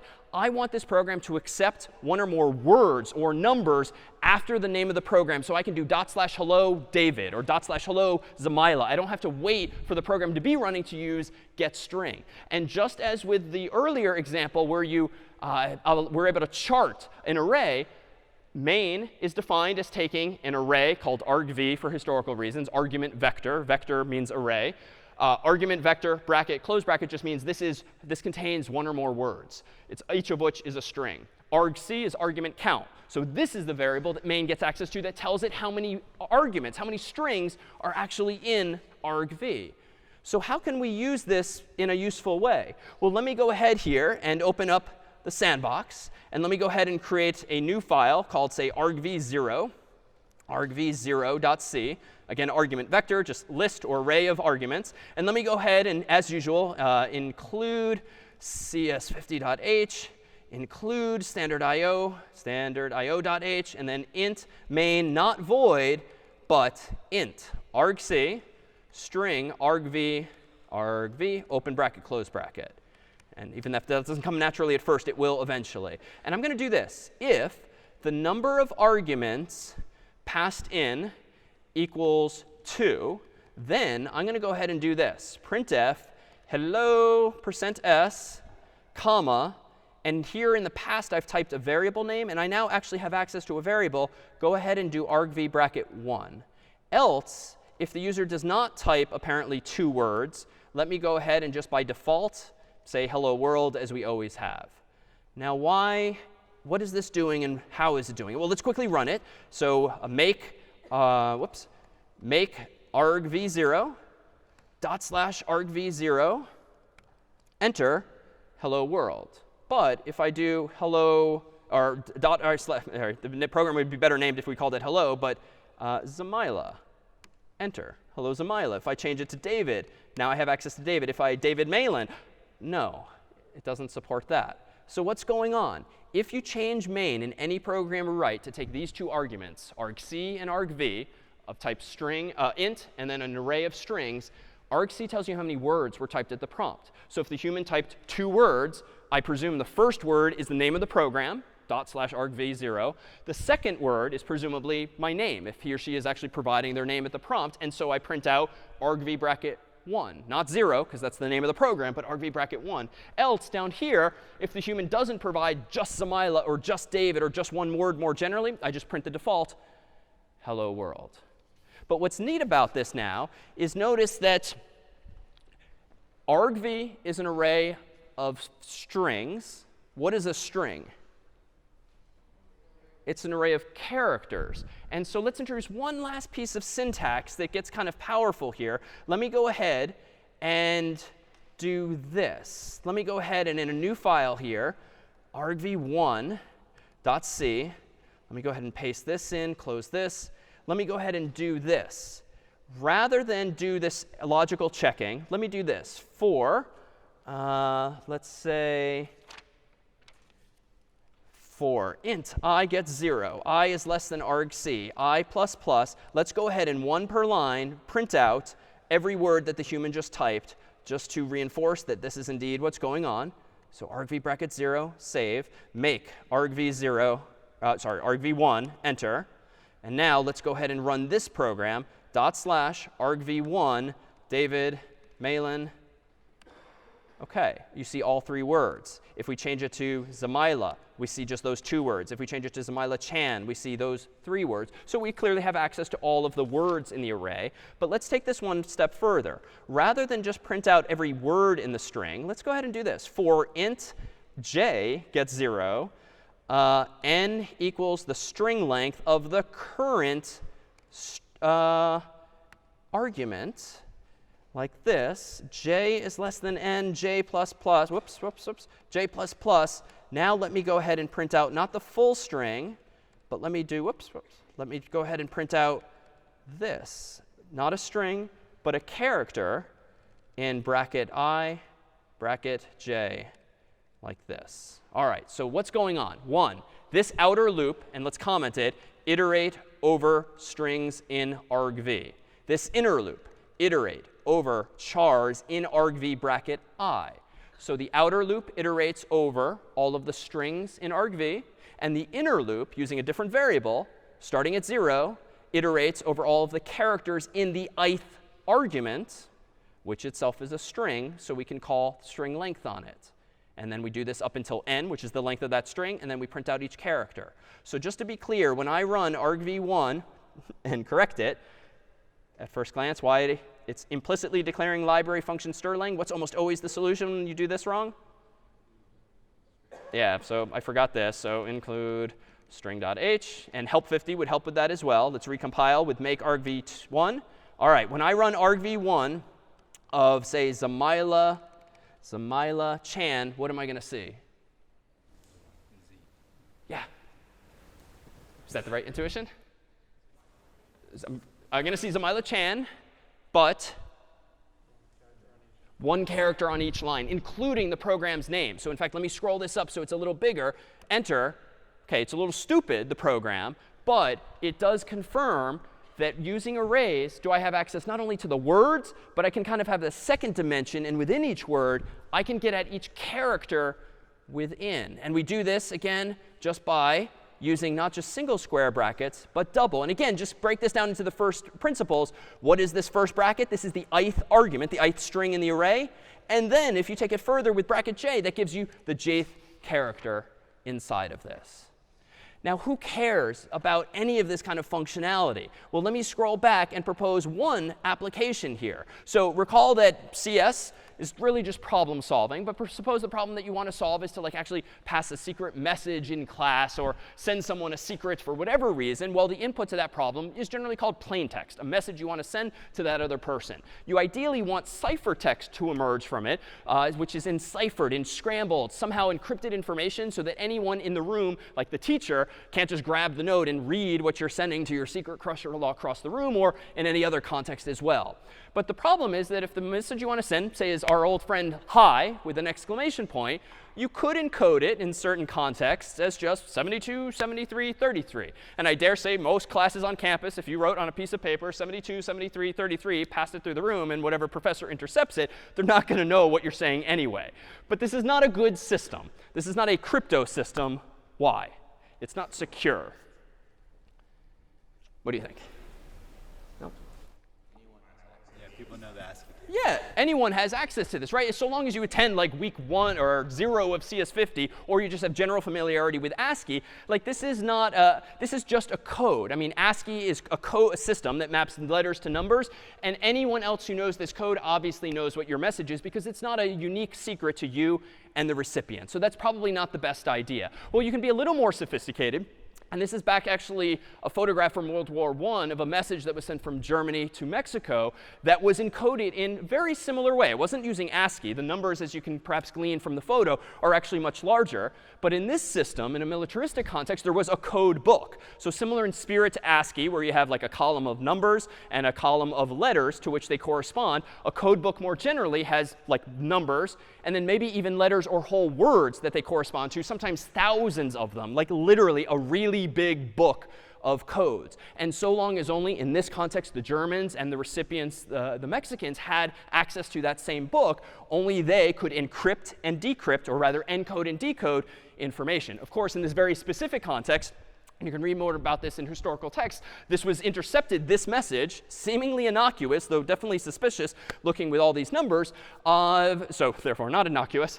The British, in this case, actually intercepted it, and thanks to a lot of efforts in cryptanalysis, the Bletchley Park style code breaking, albeit further back, were they able to figure out what those numbers represented in words and actually decode the message. So, and in fact, here's a photograph of some of the words that were translated from one to the other. But more on that in any online or textual references. Turns out in this poem, too, there is a similar code, right? It's apropos of being in Boston here. You might recall this one. Listen, my children, and you shall hear of the midnight ride of Paul Revere. On the 18th of April in 75, hardly a man is now alive who remembers that famous day and year. He said to his friend, if the British march by land or sea, from the town tonight, hang a lantern aloft in the belfry arch of the North Church Tower as a signal light. 1 if by land, and 2 if by sea. And I on the opposite shore will be, ready to ride and spread the alarm, though every Middlesex village and farm, for the country folk to be up and to arm. So it turns out some of that is not actually factually correct, but the 1 if by land and the 2 if by sea code were sort of an example of a one-time code, because if the revolutionaries and the American Revolution kind of decided secretly among themselves, literally that. We will put up one light at the top of a church if the British are coming by land, and we will instead use two if the British are instead coming by sea. Like, that is a code, and you could write it down in a book, and thus you have a code book. But of course, as soon as someone figures out that pattern, it's compromised. And so code books tend not to be the most robust mechanisms for encoding information. Instead, it's better to use something more algorithmic. And wonderfully, in computer science, is this black box, do we keep saying, the home of algorithms. And in general, encryption is a problem with inputs and outputs, but we just need one more input. The input is what's generally called a key or a secret. And a secret might just be a number. So for instance, if I wanted my secret to be 1, because we'll keep the example simple, but it could really be any number. And indeed, we saw with the photograph a moment ago, the Germans used much larger than this, albeit in the context of codes. Suppose that you now want to send a more private message to someone across the room in a class that I love you. How do you go about encoding that in a way that isn't just using ASCII and isn't just using some simple code book? Well, let me propose that now that we understand how strings are represented, right? We're about to make love really, really lame and geeky. So now that you know how to express strings computationally, well, let's just start representing I love you in ASCII. So I is 73, L is 76, O, V, E, Y, O, U. That's just ASCII. Should not send it this way, because anyone who knows ASCII is going to know what you're saying. But what if I enciphered this message? I performed an algorithm on it. And at its simplest sense, an algorithm can just be math, simple arithmetic, as we've seen. So, let me just use my secret key of 1. And let me make sure that my crush knows that I am using a secret value of 1. So he or she also knows to expect that value. And before I send my message, I'm going to add 1 to every letter. So 73 becomes 74, 76 becomes 77, 80, 87, 70, 90, 80, 86. Now, this could just be sent in the clear, but then I could actually send it as a textual message. So let's convert it back to ASCII. 74 is now J. 77 is now M. 80 is now P. And you can perhaps see the pattern. This message was, I love you. And now all of the letters are off by 1, I think. I became J. L became M, O became P, and so forth. So now the claim would be, cryptographically, I'm going to send this message across the room. And now no one who has like a code book is going to be able to solve this. I can't just steal the book and decode it, because now the key is like only up here, so to speak. It's just the number 1 that he or she and I had to agree upon in advance that we would use for sending our secret messages. So if someone it captures this message, teacher in the room or whoever, how would they even go about decoding this or decrypting it? Are there any techniques available to them? I dare say we can kind of chip away at this love note. What's that? Guess and check. OK, we could try all. There's still kind of some spacing. So honestly, we could do like kind of a cryptanalysis of it, a frequency attack. Like, I can't think of too many words in English that have a single letter in them. So what does J probably represent? I, probably maybe A, but probably I, and there's not too many other options. So where we've attacked one part of the message already, I see a commonality. There's 2 what in here? 2P, and I don't necessarily know that that maps to O, but I do know it's the same character. So if I kind of continue this thoughtful process or this trial and error, and I figure out, oh, what if that's an O, and then that's an O, and then wait a minute, they're passing from one to another. Maybe this says I love you. Like, you actually can, with some probability, decrypt a message by doing this kind of analysis on it. It's at least more secure than the code book, because you're not compromised if the book itself is stolen, and you can change the key every time so long as you and the recipient actually agree on something. But at least we now have this mechanism in place. So with just the understanding of what you can do with strings, can you actually now do really interesting domain-specific things to them? And in fact, back in the day, Caesar, back in militaristic times, like literally used a cipher quite like this. And frankly, when you're the first one to use these ciphers, they actually are kind of secure, even if they're relatively simple. But hopefully not just using a key of 1, maybe 2 or 13 or 25 or something larger. But this is an example of a substitution cipher or a rotational cipher, where like everything's kind of rotating. A is becoming B, B is becoming C, or you can kind of rotate it even further than that. Well, let's take a look at one last example here of just one other final primitive of a feature today before we then go back high level to bring everything together. It turns out that printing out error messages is not the only way to signal that something has gone wrong. There's a new keyword, a new use of an old keyword in this example that's actually a convention for signaling errors. So this is an example called exit.c. It apparently wants the human to do what, if you infer from the code? Yes, say again? Well, what does it want the human to do implicitly based on the printfs here? How should I run this program? Yeah? Yeah, so for whatever reason, this program implicitly wants me to provide exactly 2 words at the prompt, because if I don't, it's going to yell at me missing command line argument, and then it's going to return 1, whatever that is. Otherwise, it's going to say hello such and such. So if I actually run this program, let me go back over here and do make exit, in my directory, make exit, OK, /exit, enter. I'm missing a command line argument. All right, let me put Zamila's name. Oh, hello, Zamila. Let me put Zamila Chan. Nope, missing command line argument. It just wants the 1. So in this case here. But it turns out I'm seeing visually the error message. But it turns out the computer is also signaling to me what the so-called exit code is. So long story short, we've already seen examples last week of how you can have a function return a value. And we saw how Erin came up on stage, and she returned to me a piece of paper with a string on it. But it turns out that main is a little special.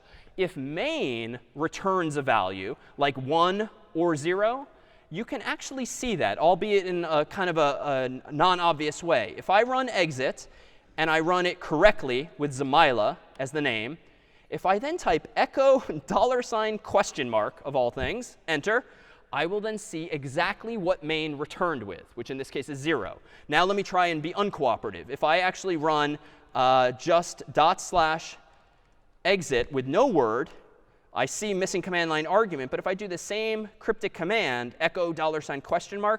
I see that main exited with 1. Now, why is this useful? Well, as we start to write more complicated programs, it's going to be a convention to exit from main by returning a non-zero value if anything goes wrong. 0 happens to mean everything went well. And in fact, in all of the programs we've written thus far, if you don't mention return anything, main automatically and automatically for you returns 0. And it has been all this time. It's just a feature, so you don't have to bother typing it yourself. But what's nice about this, or what's real about this, is if on your Mac or PC, if you've ever gotten like an annoying error message that says error -29, a system error has occurred or something freezes, but you very often see numbers on the screen, maybe, like those error codes actually tend to map to these kinds of values. So when a human is writing software and something goes wrong and an error happens, they typically return a value like this, and the computer has access to it. And this isn't all that useful for the human running the program, but as your programs get more complex, we'll see that this is actually quite useful as a way of signaling that something indeed went wrong. Whew. OK, that's a lot of syntax wrapped in some loving context. Any questions before we look at one final domain? No? All right. So it turns out that we can answer the who cares question in yet another way too. It turns out, let me go ahead and open up an example of our array again here, that arrays can actually now be used to solve problems more algorithmically. And this is where life gets more interesting. Like, we were so incredibly in the weeds today, and as we move forward in the class, we're not going to spend so much time on like syntax and $ and question marks and square brackets and the like. Like, that's not the interesting part. The interesting part is when we now have these fundamental building blocks, like an array, with which we can solve problems. So it turns out that an array, you can kind of think of it as a series of lockers that might look like this, inside of which are values, strings or numbers or chars or whatnot. But the lockers is an apt metaphor because a computer, unlike us humans, can only see and do one thing at a time. It can open one locker and look inside, but it can't kind of take a step back like we humans can and look at all of the lockers, even if all of the doors are opened. It has to be a more deliberate act than that. So what are the actual implications? Well, all this time, we had that phone book example in the first week, and we were the efficiency of that algorithm of finding Mike Smith in this phone book all assumed what feature of this phone book? that it was ordered alphabetically. And that was a huge plus because then I could like go to the middle and I could go to the middle of the middle and so forth. And that was an algorithmic possibility. On our phones, if you pull up your contacts, you've got a list of first names or last names all alphabetically sorted. That is because guess what data structure or layout your phone probably uses to store your contacts? It's an array of some sort, right? It's just a list, and it might be displayed vertically instead of horizontally as I've been drawing it today. But it's just values that are back to back to back to back to back that are actually sorted. But how did they actually get into that sorted order, and how do you actually find values? Well, let's consider what this problem is actually like for a computer as follows. Let me go ahead here. Would a volunteer mind joining us up here? I can throw in a free stress ball. Maybe someone from back? Sorry. OK, come on up here. Come on. What's your name? Aaron.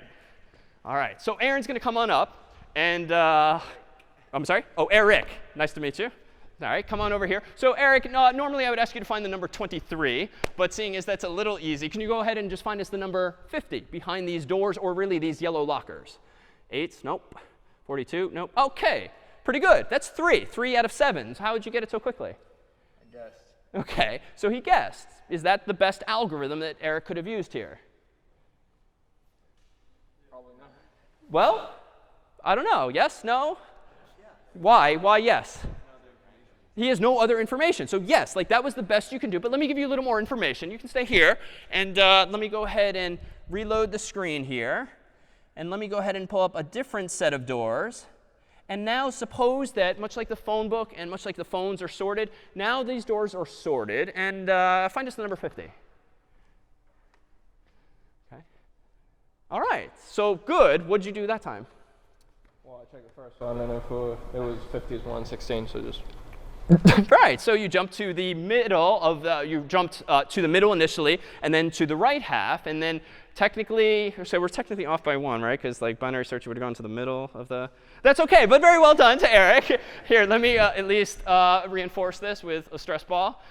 So thank you. Very well done. So with that additional information, as you know, like Eric was able to do better because the information was sorted on the screen. But he only had one insight to a locker at a time, because only by revealing what's inside can he actually see it. So this seems to suggest that once you do have this additional information in Eric's example, in your phone example, in the phone book example, like you open up possibilities for much, much, much more efficient algorithms. But to get there, we've kind of been deferring this whole time in class how you actually sort these elements. And if you wouldn't mind, and this way we'll hopefully end on a more energized note here, because I know we've been in the weeds for a while. Can we get like 8 volunteers? OK, so 1, 2, 3, 4, how about 5, 6, 7, 8? Come on down. Oh, I'm sorry. Did I completely overlook the front row? OK. All right, next time, next time. Come on down.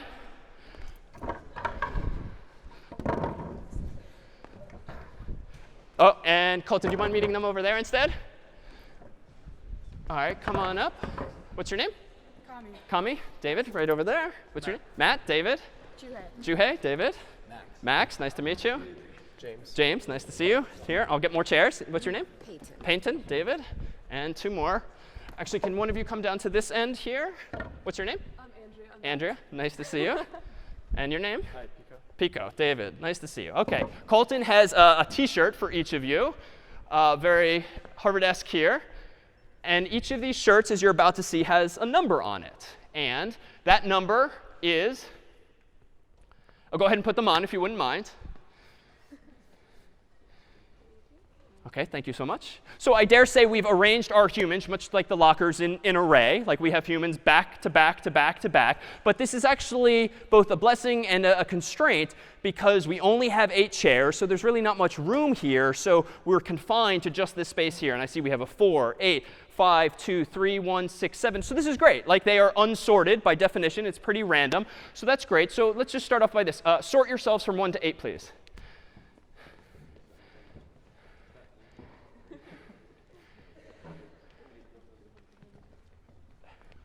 OK. All right. Well, what algorithm was that? Look around, figure it out. OK, well, human ingenuity. Very well done. So can we, what was like a thought going through any of your minds? Find the chair, or find the right chair. So go to the go-to location. Good. So like an index location, right? Arrays have indices, so to speak, 0, 1, 2, all the way up to 7. And even though our shirts are numbered from 1 to 8, you can think in terms of 0 to 7. So that was good. Anyone else? Other thoughts? Yeah, I mean, this is something we implicitly think of, but no one told us that it was ordered right to left. Like, we could have done it left to right. OK, absolutely. Could have gone from right to left instead of left to right. But at least we all agreed on this convention, too. So that was in your mind. OK, so good. So we got this sorted. Go ahead and re-randomize yourself if you could.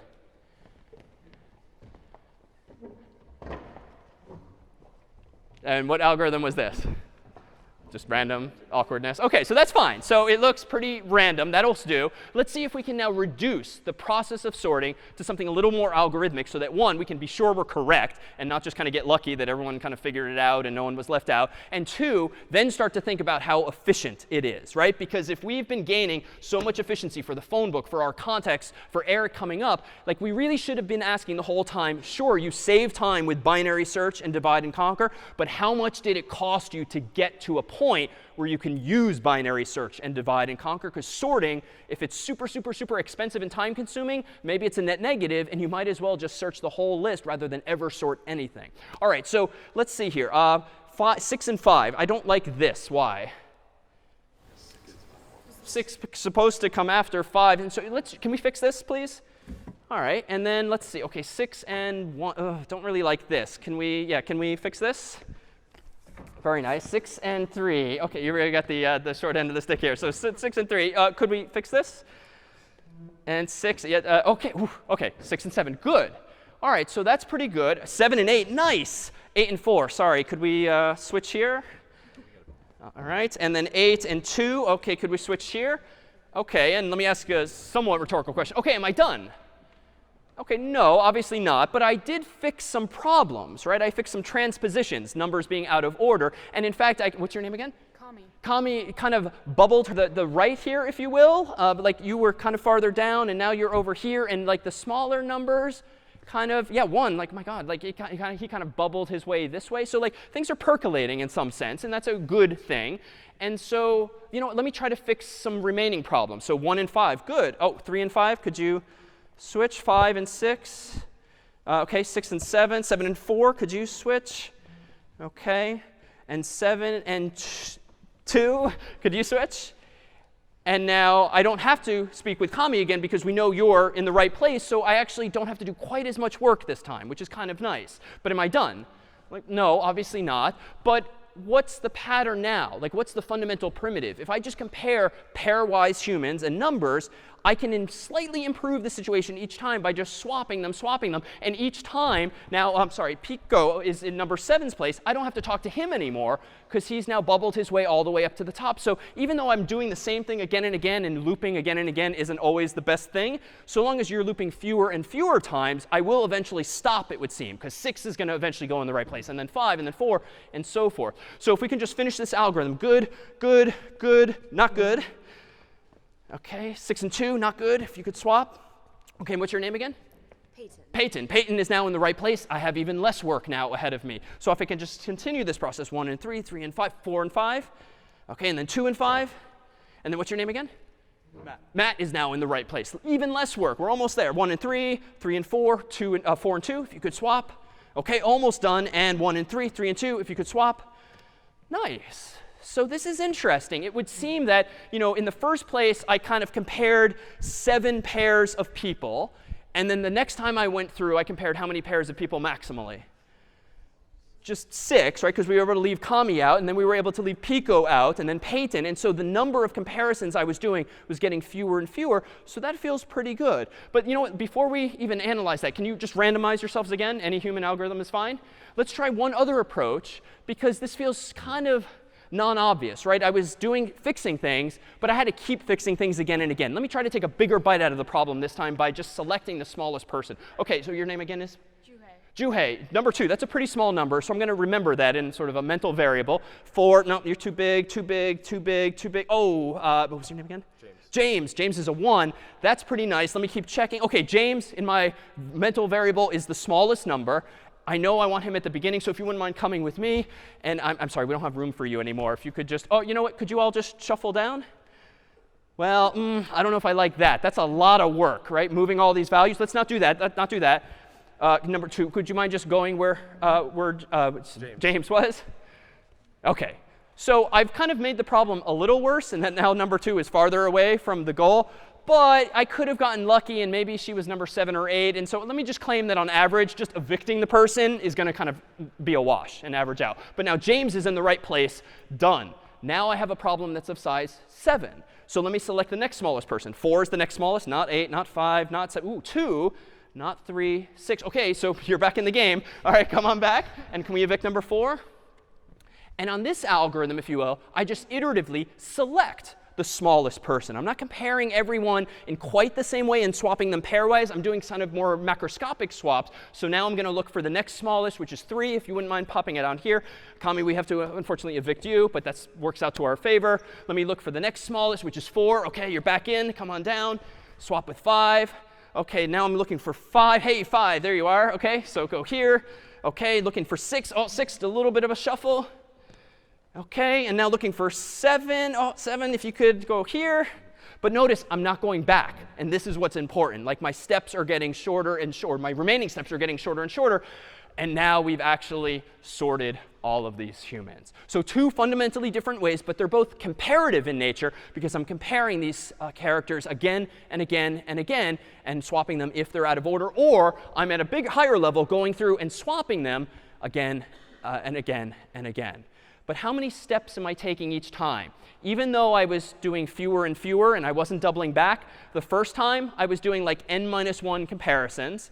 And then I went back here. And in the first algorithm, I kind of stopped going as far. In the second algorithm, I just didn't go back as far. So it was just kind of a different way of thinking of the problem. But then I did, like 7 comparisons, then 6, then 5, then 4, then 3, then 2, then 1. It's getting smaller. But how many comparisons is that total? If I've got like n people, n being a number, it's not as bad as factorial. We'd be here all day long. But it is big. It is big. Let's a round of applause if we could for our volunteers. You can keep the shirts if you'd like as souvenir. Thank you very much.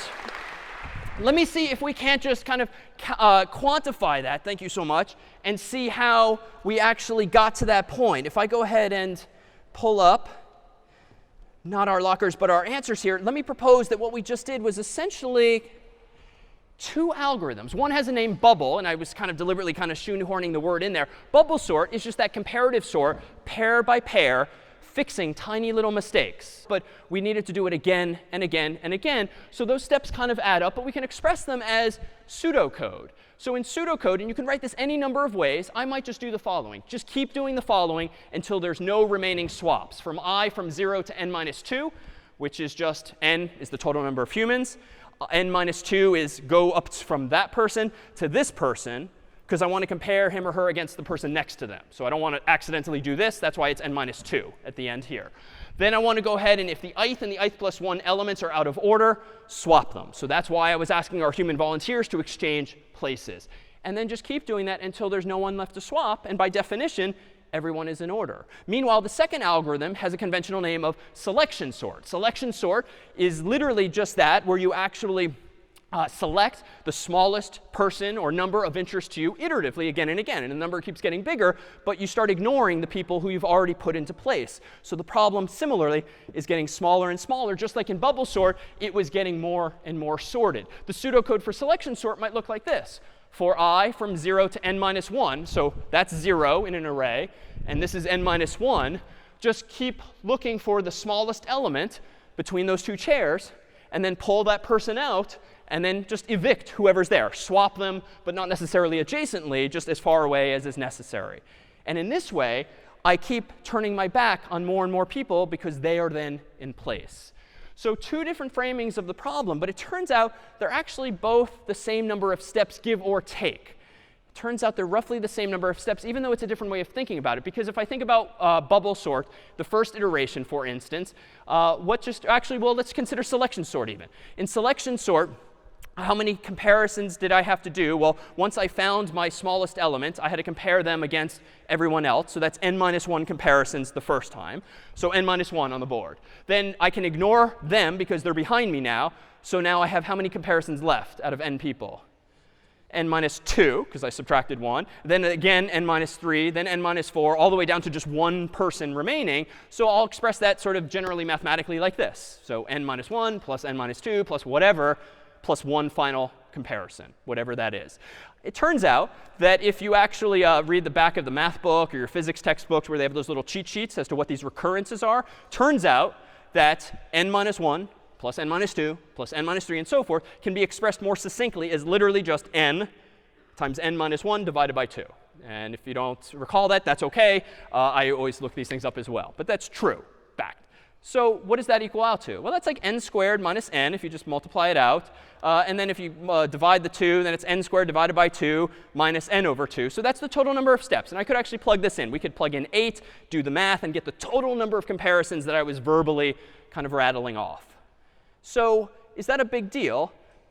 It feels like it's on the order of n squared. And indeed, a computer scientist, when assessing the efficiency of an algorithm, tends not to care too much about like the precise values. All we're going to care about is like the biggest term. What's the value in the formula that you come up with that just dominates the other terms, so to speak, that has the biggest effect, especially as n is getting larger and larger. Now, why is this? Well, let's just do sort of proof by example, if you will. If this is the expression, technically, but I claim that it's close enough to say on the order of, big O of n squared, so to speak. Let's use an example. If there's 1 million people on stage and not just 8, that math works out to be like 1 million squared divided by 2 steps minus 1 million divided by 2 total.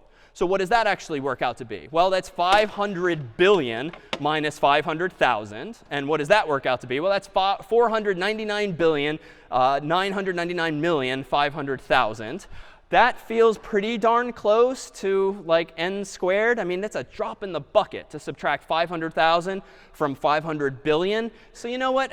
It's on the order of n squared. It's not precise, but it's in that general order of magnitude, so to speak. And so this symbol, this capital O, is literally a symbol used in computer science and in programming to just kind of describe with a wave of the hand, but some good intuition and algorithm, how fast or slow your algorithm is. And it turns out there's different ways to evaluate algorithms with just different similar formulas. N squared happens to be how much time both bubble sort and selection sort take. If I literally count up all of the work we were doing on stage with our volunteers, it would be roughly n squared, 8 squared, or 64 steps, give or take, for all of those humans. And that would be notably off. There's a good amount of rounding error there. But if we had 1 million volunteers on stage, then the rounding error would be pretty negligible. But we've actually seen some of these other orders of magnitude, so to speak, before. For instance, when we counted someone or we searched for Mike Smith 1 page at a time, we called that a linear algorithm, and that was big O of n. So it's on the order of n steps. It's 1,000, maybe it's 999, whatever. It's on the order of n steps. The twosies approach was twice as fast, recall, 2 pages at a time. But you know what? That's still linear, right? Like 2 pages at a time. Let me just wait till next year when my CPU is twice as fast because Intel and companies keep speeding up computers. The algorithm is fundamentally the same. And indeed, if you think back to the picture we drew, the shapes of those curves were indeed the same. That first algorithm, finding Mike 1 page at a time, looked like this. Second algorithm, finding him, looked like this. Only the third algorithm, the divide and conquer, splitting the phone book, was a fundamentally different shape. And so even though we didn't use this fancy phrasing a couple weeks ago, these first 2 algorithms, 1 page at a time, 2 pages at a time, they're on the order of n. Technically, yes, n versus n divided by 2. But we only care about the dominating factor, the variable, n. We can throw away everything in the denominator, and we can throw away everything that's smaller than the biggest term, which in this case is just n. And I alluded to this 2 weeks ago. Logarithmic, well, it turns out that anytime you divide something again and again and again, you're leveraging a logarithmic type function, log base 2 technically. But on the order of log base n is a common one as well. The beautiful algorithms are these. Literally 1 step, or technically constant number of steps. For instance, like what's an algorithm that might be constant time? Open phone book. OK, 1 step. Doesn't really matter how many pages there are. I'm just going to open the phone book, and that doesn't vary by number of pages. That might be a constant time algorithm, for instance. So those are the lowest you can go. And then there's somewhere even in between here that we might aspire to with certain other algorithms. So in fact, let's just see if just a moment. Let's just see if we can do this a little more succinctly. Let's go ahead and use arrays in just one final way using merge sort. So it turns out using an array, we can actually do something pretty powerfully, so long as we allow ourselves a couple of arrays. So again, when we just did sorting with bubble sort and selection sort, we had just one array. We had 8 chairs per people, for our 8 people. But if I actually allowed myself like 16 chairs or even more, and I allowed these folks to move a bit more, I could actually do even better than that using arrays. So here's some random numbers that we'll just do visually without any humans. And they're in an array, back to back to back to back. But if I allow myself a second array, I'm going to be able to shuffle these things around and not just compare them, because it was those comparisons and all of my footsteps in front of them that really started to take a lot of time. So here's my array. You know what? Just like the phone book, that phone book example got us pretty far in the first week. Let me do half of the problem at a time and then kind of combine my answers. So here's an array, 4, 2, 7, 5, 6, 8, 3, 1, randomly sorted. Let me go ahead and sort just half of this, just like I searched for Mike initially and just half of the phone book. So 4, 2, 7, 5, not sorted. But you know what? This feels like too big of a problem still. Let me sort just the left half of the left half. OK, now it's a smaller problem. You know what? 4 and 2, still out of order. Let me just divide this list of 2 into 2 tiny arrays, each of size 1. So here's a mini array of size 1, and then another one of like size 7, but they're back to back, so whatever. But this array of size 1, is it sorted? Sorry? No? If this array has just one element, and that element is 4, yes, then it is sorted by definition. All right, so done. Making some progress. Now let me kind of mentally rewind. Let me sort the right half of that array. So now I have another array of size 1. Is this array sorted? Yeah, kind of stupidly. We don't really seem to be doing anything. We're just making claims. But yes, this is sorted. But now this was the original half. And this half is sorted. This half is sorted. What if I now just kind of merge these sorted halves? I've got 2 lists of size 1, 4 and 2. And now if I have extra storage space, if I had like extra benches, I could do this a little better. Why don't I go ahead and merge these 2 as follows? 2 will go there. 4 will go there. So now I've taken 2 sorted lists and made one bigger, more sorted list by just merging them together, leveraging some additional space. Now let me mentally rewind. How did I get to 4 and 2? Well, I started with the left half, then the left half of the left half. Let me now do the right half of the left half, if you will. All right, let me divide this again. 7, a list of size 1. Is it sorted? Yes, trivially. 5, is it sorted? Yes. 7 and 5, let's go ahead and merge them together. 5 is, of course, going to go here. 7, of course, is going to go here. OK. Now, where did we go? We originally sorted the left half. Let's go to sort the right. Oh, right, sorry. Now, we have the left half and the right half of the left half are sorted.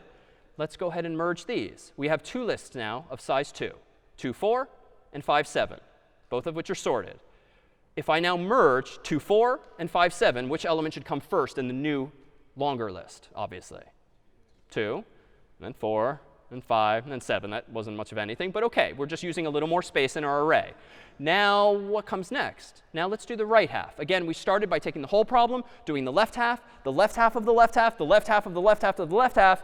And now we're going back in time, if you will. So let's divide this into 2 halves. Now the left half into 2 halves still. 6 is sorted. 8 is sorted. Now I have to merge them. 6, 8. What comes next? Right half. 3 and 1. Well, left half is sorted. Right half is sorted. 1 and 3.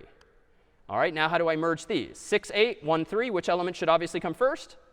1, then 3, then 6, then 8. And then lastly, I have 2 lists of size 4. Let me give myself a little more space, one more array. Now let me go ahead and put 1 and 2 and 3 and 4 and 5 and 6 and 7 and 8. What just happened? Because it actually happened a lot faster, even though we were doing this all verbally. Well, notice how many times did each number change locations? 4, well, literally 3, right? Like 1, 2, 3, right? It moved from the original array to the secondary array to the tertiary array to the fourth array, whatever that's called. And then it was ultimately in place. So each number had to move 1, 2, 3 spots. And then how many numbers are there? Well, they were already in the original array. So how many times did they have to move? Just 1, 2, 3. So how many total numbers are there, just to be clear? There's 8. So 8 times 3. So let's generalize this. If there's n numbers, and each time we moved the numbers, we did like half of them, then half, then half. Well, how many times can you divide 8 by 2? 8 goes to 4, 4 goes to 2, 2 goes to 1. And that's why we bottomed out at 1 element, lists of size 1. So it turns out whenever you divide something by half, by half, by half, what is that function or formula? Not power, that's bad. That's the other direction. It's a logarithm. So again, logarithm is just a mathematical description for any function that you keep dividing something again and again and again, in half and half and half, in third and third and third, whatever it is. It just means division by the same proportional amount again and again and again. And so if we move the numbers 3 times, or more generally, log of n times, which again just means you divided n things again and again and again, you just call that log n. And there's n numbers. So n numbers moved log n times. The total arithmetic here in question is one of those other values on our little cheat sheet, which looked like this. In our other cheat sheet, recall that we had formulas that looked like this, not just n squared and n and log n and 1. We had this one in the middle, n times log n. So again, we're kind of jumping around here. But again, each number moved log n places. There's n total numbers. So n times log n is just, by definition, n log n. But why is this sorted this way? Well, log n, recall from week 0 with the phone book example, the green curve is definitely smaller than n. N was the straight lines. Log n was the green curved one. So this indeed belongs in between, because this is n times n. This is n. This is n times something smaller than n. So what's the actual implication? Well, if we were to run these algorithms side by side and actually compare them with something like this, let me go ahead and compare these algorithms using this demo here. If I go ahead and hit play, we'll see that the bars in this chart are actually horizontal, and the small bars represent small numbers, large bars represent long numbers, and then each of these is going to run a different algorithm. Selection sort on the left, bubble sort in the middle, merge sort, as we'll now call it, on the right. And here's how long each of them take to sort those values. Done. Bubble still going, selection still going. And so that's the appreciable difference, albeit with a small demo, between n squared and something like log n. And so what have we done here? We really got into the weeds of what arrays can actually do for us and what the relationships are with strings, because all of it kind of reduces to just things being back to back to back to back. But now that we kind of come back, and we'll continue along this trajectory next time, we're able to talk at a much higher level about what's actually going on. And we can now take this even further by applying other sort of forms of media to these same kinds of questions, and we'll conclude. It's about 60 seconds long. These bars are vertical instead of horizontal, and what you'll see here is a visualization of various sorting algorithms, among them selection sort, bubble sort, and merge sort, and a whole assortment of others, each of which has even a different sound to it because of the speed and the pattern by which it actually operates. So let's take a quick look.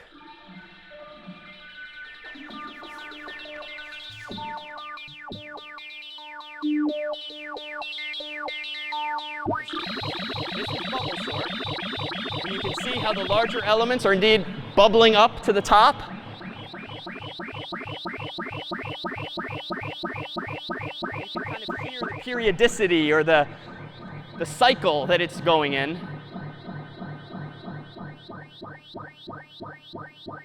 And there's less and less and less and less work to do until almost. This is selection sort now. So it starts off random, but we keep selecting the smallest human, or in this case, the shortest bar. And you'll see here the bars correlate with frequency clearly. So it's getting higher and higher and taller and taller. This is merge sort now, which, recall, does things in halves, and then halves of halves, and then merges those halves. So we just did all the left work, almost all of the right work.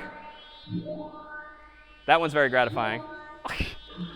This is something called GNOME sort, which is improving things, not quite perfectly, but it's always making forward progress and then kind of doubling back and cleaning things up.